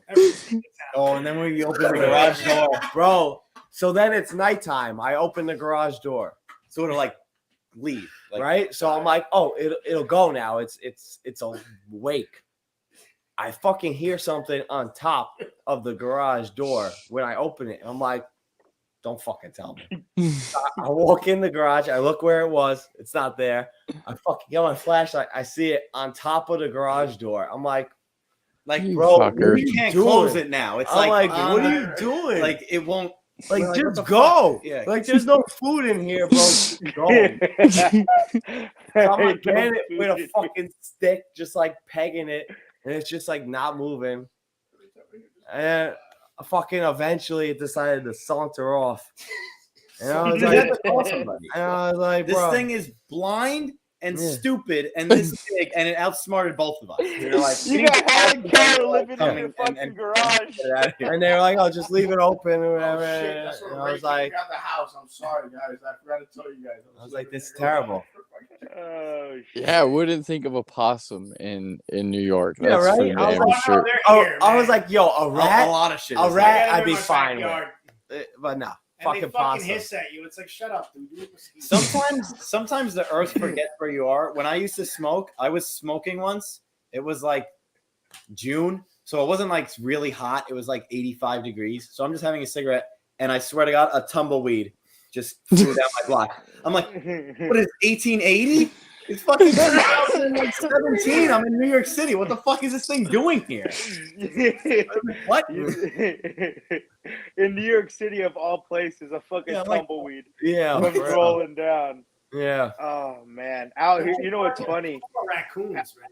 yeah. It's weird shit here that you Mhm. wouldn't expect. Rats and raccoons just having gang wars. Dude, Yeah, hey, We don't hey, have the at least Bloods you and guys- Crips here. We got rats and raccoons. Yeah, We got raccoons out here too. Yeah. I live out in the country, and you know what? You never see those motherfuckers because there's a lot of fields out here, but you see them on the side of the road just getting hit by cars all the time. Fucking poor guys. Don't you guys got coyotes stealing babies in California? and shit? No, that's Bro. down like Southern California. got- There is coyotes out here though. Yeah, they There's are. coyotes. It's but like you meth know what? addicts, right? Stealing babies. Yeah, we got meth addicts. We do and have shit meth out addicts. here that- We- Oh Yeah, yeah, like meth that deaths though. Yeah, the bigger city above us, that's like 20 minutes away, called Modesto. Its nickname is Meth Desto because at one point it was the meth capital of the world. Oh shit. We call that the South Bronx. There we South go. Bronx. New York has a lot of like heroin Yeah, addicts. So I they went don't to really bother you because they're like half asleep. I went so Yeah. Like, yeah, they're just passed out somewhere. They do Like, Tai yeah. Chi in the middle of the street. bro. Do they perform for you in live action right there? Or what? They're just fucking paralyzed. They're like standing up. Walking Dead, but they stay still. First of all, seeing a heroin addict on the train is like, it's It's you sad. can't look but you're away. like, it's sad, but like because they they're don't like fall. they're like this. They're like and this. It's like, bro, I can't stand up I'm straight. like they're not and I'm holding standing up shit. straight, I'm like, and they're yo. like half leaned over. Train's going like this, and they're just Yeah. fine. I'm like, I'm bro, like, they're they're with definitely the on train. drugs because nobody Yeah, can dude. do this unless they're on drugs. I fucking went to Bryant Park. Bryant Park has like a big Christmas village they do every year. Nice. They have the ice skating. They have a bunch of marts. It's like all the tourists go there. Oh, we'll bring our kids, all this shit, right? So I'm going to fucking Bryant Park, literally down the block, just on the sidewalk, laying down. This dude's fucking just shooting up. I'm like, Me and Al saw that before one time in San Francisco. I'm like, Yeah. San Francisco Like, out here. Literally, like heating up the spoon, Yeah. extracting Dude, the fucking heroin. there was like a group of like 15 people inside a tent all doing heroin together. Yeah, it's nuts, man. I'm like, what in the I'm hell? like, dude, I've never seen someone do heroin before. This is A crazy. heroin But, orgy. but I go piss on the sidewalk, and then a cop comes. Yeah, public indecency. I'm like, are you serious, bro? Come on, man. What's going Yo, on? dude, this man? homeless guy just took a shit Yeah, I'm like, two fucking feet from me. To be fair, the cop's probably like, yeah, I don't want to talk to that guy either. Like, you're dressed normal, man. What the fuck's your problem? Yeah, bro, I had to fucking let one out real quick. I got to piss. yeah, man. Damn. Yes, I mean San Francisco is just as dirty if you really think about it. Yeah, I've heard. It's not dirtier, bro. Yeah. It's a lot more compact. So they Yeah. just Yeah, all it's huddle in a much more smaller shit in a spot, and smaller it's area. way more shit. You know what I've noticed too? Don't have a subway Less either they could run into. They never showed us that in Full House either. Like, they didn't. They It's didn't. funny because the Full House is actually in the nicer part of the city. You drive like a mile and a half the other way, you're in a completely different world. So it's like, and San Francisco is only 6 miles by 2 miles. So it's like you can go a mile this way and it's a completely different life. yeah. It's so nuts. What I've noticed with San Francisco too is like us going to shows. We used to hit a lot more in San Francisco, and it seems like now the tours are starting to hit Sacramento or Oakland more and less. You're seeing less. He's a Kings fan. That's why he The just Kings. Big win last night. Let's go. Hell yeah. Like a beam. Yeah. Yeah. The I'm trying to Kings. make a cult about lighting the beam. So you So if are. you guys want to get in on this, No. Yes. No. Yeah. He creeps me out. Watching Yeah. Kings win, and he's like, "All hail the beam." I'm like, "What the fuck is happening?" Yeah, because after win, we light this fucking Yeah. purple Yeah, beam. bro. Yeah, I know about the Fucking beam, but he outer takes space, it to like brother. another level of like. Oh hell, the beam. Hey, Don't they got let- some don't let bonus. Brad We're just trying fool to you, make some though. shit cracking over there. Don't That's let all. Brad yeah. fool you. He's a bandwagon because he just started liking the Kings this year, and Dude, he's I've only liked been the a Kings Charger since the fan Mike since Bibby they moved days, to bro. LA. Mike Bibby, fucking. Oh, Doug yeah. Oh yeah, Christie, so OGT, yeah, Peja yeah. Stojakovic, Yeah, fucking Chris buddy. Webber, Vlade Divac. That was the fucking squad right there, bro. Yeah, I'm a man. Nets fan, but I've been a Nets fan since Jason Kidd, Richard Jefferson, like Yeah. before KD The was dark on the days. team. I'm not a bandwagoner. Like, yeah, Yeah. Hey, at least you're not a Knicks fan, right? yeah. So thank God for small miracles. Yes. You know, I'm getting pissed that New Yorkers keep taking our fucking. We're Giants fans that keep taking our freaking our signings. Like, oh, Yeah, Aaron bro. Judge was ours, bro. Yeah, hell. Then For Carlos 7 minutes, you Correa. had Arson Nope. Judge. Arson Bro, Judge. you're never Arson gonna, Judge. yeah, never gonna get judged. Let's be real. We weren't ever gonna get Don't him, worry- and don't worry then we about it. were gonna get I mean, to be Correa. fair, we're probably gonna regret that contract in like Yeah. 6 4 years. years. But for now, it's good. Yo, but Yeah. thank you. You gave the Mets Carlos Correa for no goddamn. Yeah, that's true. reason. The Mets You just guys are fucking- smart. The Mets don't. Dude, the Mets might even renegotiate his shit. No. He's They're late. gonna renegotiate nothing because Steve Cohen. No, the Mets are gonna sign Babe Ruth tomorrow, and he's been dead for God knows how long. Dude, the Like, Mets are just gonna have $1 billion payroll. They're just gonna be like, Dude. fuck a salary cap. You can't even think about a salary cap. Like the Mets are gonna be the Mets in the next 15 years. Oh, sorry, Tasso. I forgot you're a Mets fan. I forgot. I mean, Like, I don't think the Yankees are like. We had some signings, and I'm like, okay. And then in my head, I'm like, we're not beating Houston with this team. Like, don't we're just don't not. Don't give out. Don't give out. A good No, listen, we could see Aaron Judge hit a bunch of home runs. That's fine. No, you know what's nutty about the Mets though is the fact that they're paying not one, but like 2 40-year-old pitchers like $40 million a They year. don't care. They're Honestly, just like, selling okay. out, bro. I'm They're not going for gonna it. lie. If those 40-year-old pitchers were like 40-year-old pitchers, I'd have been like, all right, cool. But those 40-year-old pitchers are like Nolan Ryan 40-year-old. They really are. Like Yeah. they get better of age. I mean, Like honestly, like I'm pretty sure they're like half line. Because like those motherfuckers, like Justin Verlander, honestly, he's I incredible. called him out. Yeah. I was like, he's never gonna be the same. He got injured. That motherfucker got the Cy Young last year, bro. He did. Honestly, it's When like Houston signed them, I was like, Okay, Dude, really? You got the old. He's Detroit, gonna fall off in like a year, and then You it's got like, the no, he's not. old Detroit Tigers Yeah. lineup from back in the day when Verlander and fucking Scherzer were their prime, and now they're fucking smarter, bro. Yeah, They are. That's gonna be a scary thing, but again, just like the Mets, they might collapse and let the Atlanta Braves just be the shit. Or the Phillies. Or the Phillies. You never know. The Phillies Yeah, lineup the Phillies is got fucking better. scary. Phillies got a Nah, lot the better. Phillies is not gonna be the same team next year, bro. They're not. They got Honestly, Turner if now. it wasn't for the wild card, They ain't got no pitching though, brother. the wild card, the Aaron hold right Nola's gonna now, hold the it down. wild card right now is really shitty. It doesn't give.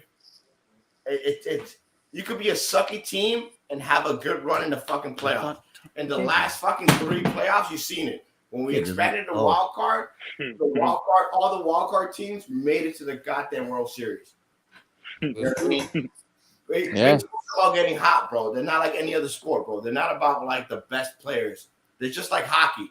The best teams in the fucking playoffs win the playoffs. You might be the 8th seed in hockey, but if you get hot in the playoffs, you're done, bro. You're gonna fucking You're taking that shit all the way. Yeah, exactly. Unless you're the Avalanche, Baseball's their team becoming is the same way, bro. It's becoming like football. Football's like that. Yeah.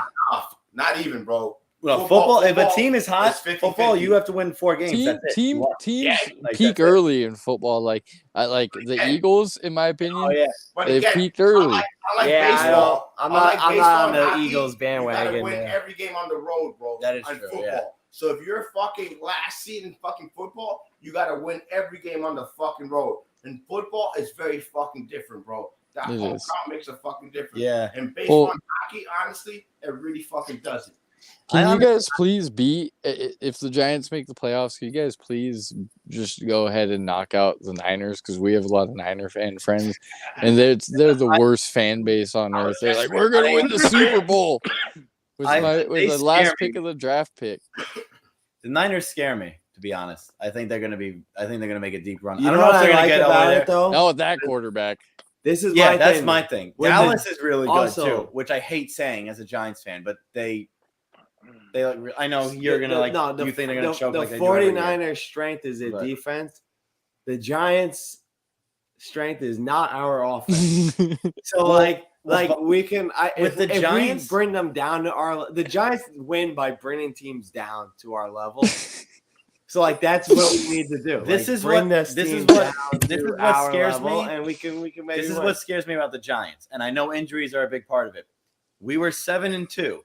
Since then, we're 1-4-1. Yeah, that's bad. You're getting cold at the perfect time. Then you can get hot. Why we could turn it around. Yeah, we got Bellinger. We just got Bellinger back too. He's a big part of the offense. We need a Dory Jackson back. We need a Dory back. Xavier McKinney back. The last 2 Giants championships, where were they? Yeah, we were wild cards. Defeated fucking Patriots fucking team with a fucking miracle, fucking catching the helmet, bro. David Tyree. Bro. Yeah. You know what I want to happen? happen? Like the Giants gonna have Here's the that thing, though. run I'm that is gonna be like, holy shit! It's yeah, another. but here's the thing, and I'm run. not saying this can't happen, but I've never seen playoff Daniel Jones. Playoff Eli is an ungodly good. You don't know who playoff Daniel Jones is. Is he gonna do something like that, or is he gonna just throw it over the guy's head? So I'm gonna go with over the guy's head. You know who's bound of disappoint in the playoffs is. I think the Vikings are going to make such a fool out of themselves in the playoffs because they keep winning all these 1-score games. Yeah. It's gonna Lions, guys. I think the Lions are almost done, man. The Lions are screwed. Yeah, the Lions are screwed. Yeah. They need to win out. Don't have time. And I think they need the Commanders to lose. It's weird. All I know is I want to beat the Colts, right? Then I want us to lose by a field goal to the Eagles, because then if we see them in the playoffs, it'll be like the Patriots thing. We almost beat the Patriots in the regular season. We lost. Then we beat them in the fucking in the Super Bowl. So Look, the Colts are the worst team in the NFL. Yeah, they are officially. Yeah, they've overtaken Houston. The Colts, we don't deserve to be in the playoffs. So that's my thinking. You're not the Jets, guys. Relax. Oh, They're worse than the that Jets, team. dude. They are worse than the Jets. No, the Jets are just. I mean, Zach They need Wilson. a He's got to be quarterback. looking I'm a Jets for fan, another sir. fucking I'm job. not Did even you a- see I'm not Jared? even a Giants Jared fan. Goff was like a fan that they said, "Here you go." Like he looked. No, Zach Wilson. You're talking about. No, I mean I'm saying the Colts are worse than the Jets least right he's- now Oh yeah. because he looked. They gave Jared Jeff Goff, Saturday. not Jared Goff. Nick Foles. I'm sorry. Nick Oh. Foles Old Saint Nick. threw somebody out there who doesn't know what he was like. Dude, Worse than Zach Wilson. He looked worse than Zach Wilson. No. that was That's hard to horrible. do. Football. That was one of the worst quarterback play I've ever Yeah. seen in He my life. was like Zach Wilson at least will do something stupid with confidence. Like Nick Foles was like, "Where am I?" And just Like threw bang the his ball. mom's Like, what are friend you or what? doing? Like yeah. the good thing that the Jets have going for them is I feel like they actually both New York teams really good coaches. I think Dable In defense, great both coach, of them have good and defense. Salah's a Great pretty good coach, coach. Yeah. And Honestly, Dable's a great coach too. The league has become such a quarterback-centric league that it's becoming harder just to draft a quarterback. It's like it's really a toss-up, man. Yeah. Like the quarterback position has become so important in fucking football. Yeah. It boggles my mind. It's like it makes no sense. It's such a toss-up. It's like, Yeah. everybody's trying to find that Tom Brady, that diamond in the rough, Or bro. Mahomes or fucking It's like, yo, it's not. Yeah. It doesn't work that way. Honestly, if you start building your team around defense and fucking football, and get that one fucking dumbass that could fucking do one season and fucking like 89 complete fucking passes in a fucking season, that's really fucking high. But you got that one guy that can fucking do it for one season. But football's so fucking quarterback centric, bro. It's like, Well, that's why the best thing to do is to have your system match your quarterback. Like everybody likes to shit on Brady. Oh, he's a system quarterback. It's like every successful quarterback has a system that works for them. yeah, it's college. Look at football. Lamar Jackson. It's called college Lamar football. Jackson, the team is centered around. No, him. I'm a Mahomes is Steelers crazy, fan, so but, I'm like- super biased about Lamar Jackson. I say that he's like a slightly better Taysom Hill. Yeah, I don't. Yeah. Yeah, he doesn't have a great arm, but Yeah. like the thing is, the whole team is tailored to help him. But you see succeed. that's also causing him issues now. Well, yeah, though, because if now- it comes down now to get a big teams throw, know how yeah, to no. yeah. Now But teams again- know how to guard him. But again, that's the Right, problem. yeah, They're that not- is they're true. Not as good a But- team, you know. That's Like what I'm stack saying. the box, don't That- let him throw over the middle because he can't hit a pass on the numbers. Yeah. Guard Mark Andrews and like But that's think about it, Yeah. we're all just becoming college football. Yeah. The draft is annulled because you can pick whatever quarterback that fits your system, Mm-hmm. and hopefully you draft around the system, not around the quarterback, not around the defense, not around Yeah. the offense. So you're gonna fucking start drafting around what? Your system, just like college football. And fucking 10 years from now, it's fucking Nick Saban's gonna come into the NFL and fucking ring every fucking ring ever. Every fucking you fit a system. You know what I If mean? Nick Saban's still around in 10 years coaching, I quit. Yeah. Fucking 17 Dude, those years guys old and never shit. know. Like those guys never know when to say no. Like think about Belichick. Like when Brady left, he could have just fucking thrown in the towel. Be like, I'm known as one of the best coaches of all time. But What like do you mean known? He is the best coach of all time. he's just sick in the fucking head, and is like, let me just keep coaching. Let me have fucking Mac Jones be my quarterback next year. Have Derek Carr be my quarterback. Yeah. Well, no, that's the ego. It's like, And you they're know still why? what are they, like 7 and 8?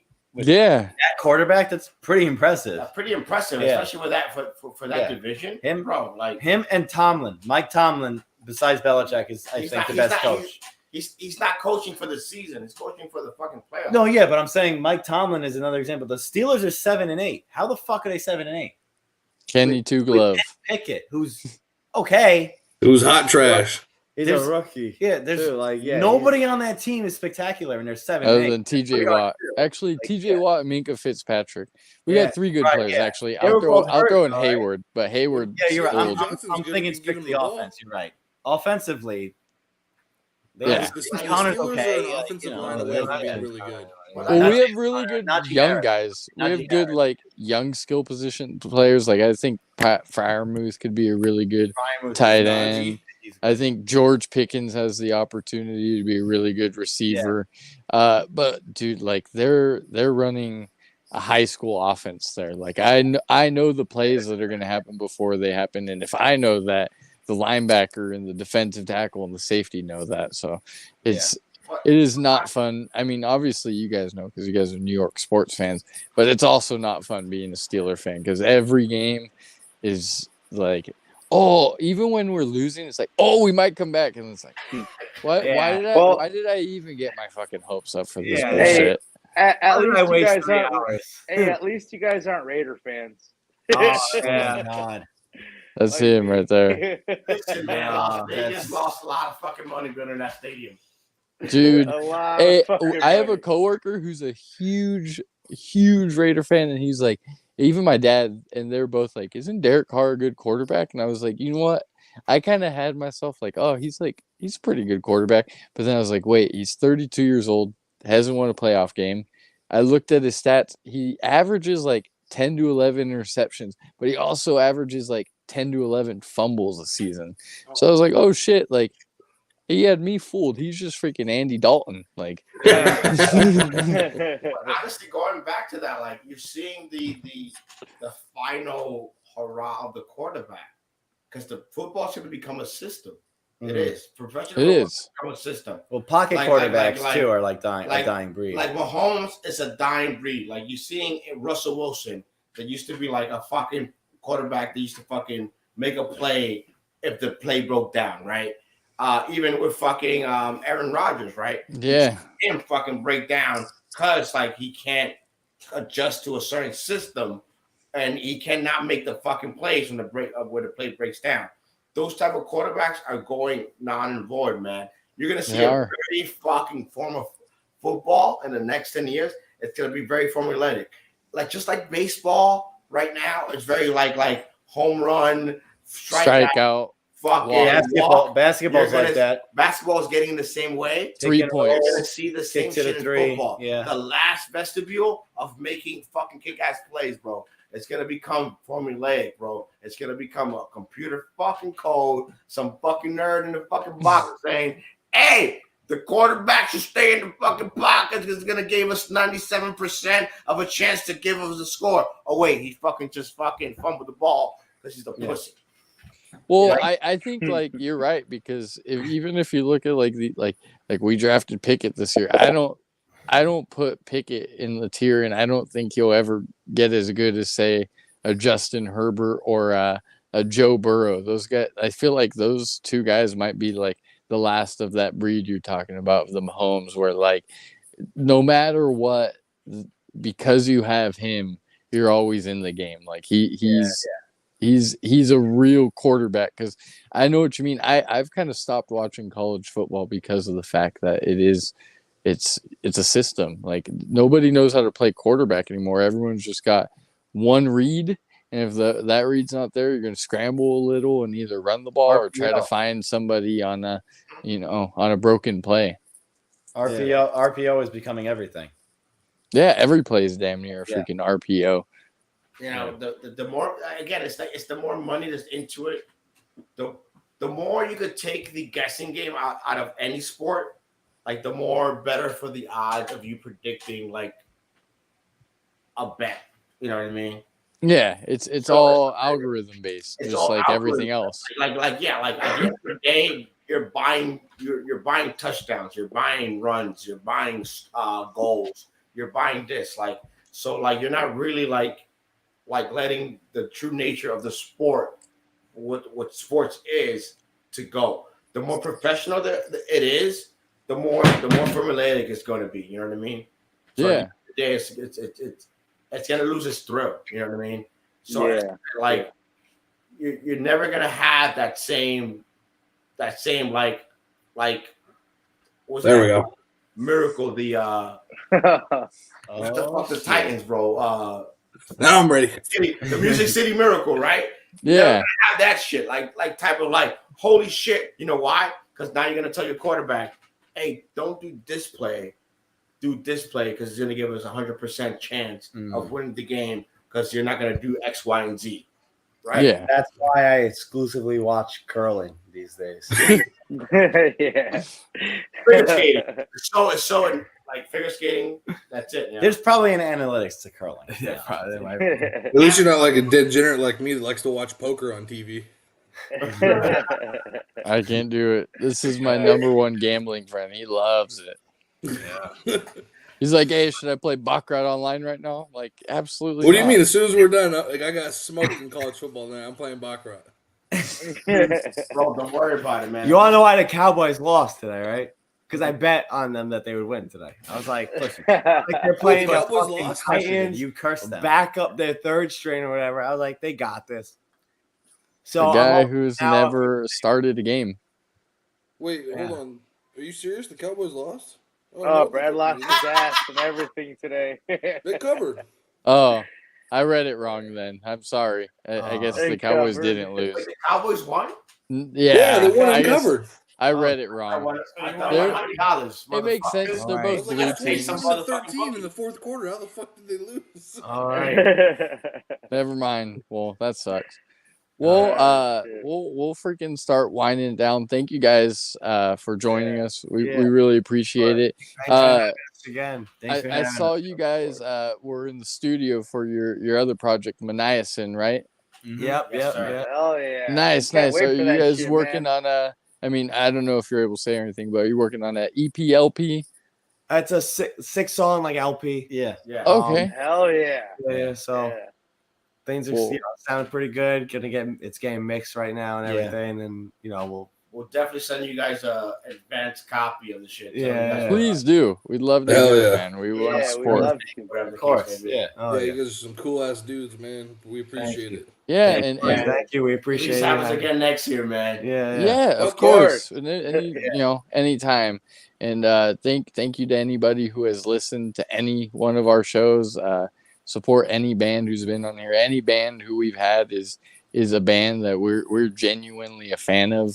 And so it's always a pleasure, just being able to talk about something that we're all nerdy about, because that's all metal is just a bunch of nerds nerding out on fat riffs and freaking blast beats, basically. Honestly, I think we're really happy just shooting the shit with you guys. Honestly. Yeah, for real. Yeah. We always did Hey. metal and just talk bullshit. You know what I mean? Yeah. Esports, We appreciate that And shit, we man. mean it too. Like we're really trying to hit a show at some point at Vitus. So if we make it out there, we're 100% gonna hit your guys' line. Hopefully, Fuck when we yes, play that man. venue soon, we'll fucking tell you guys right away, bro. Yeah, That'll be man. the Hell first- yeah. Yeah, man. Yeah. Cool deal. Well, thank you guys. That's it, and Happy New Year. Happy New Year to you Happy guys. New Thank Year. you for having us, Talk dude. to you guys later, man. See ya. Bro. Later. Yeah.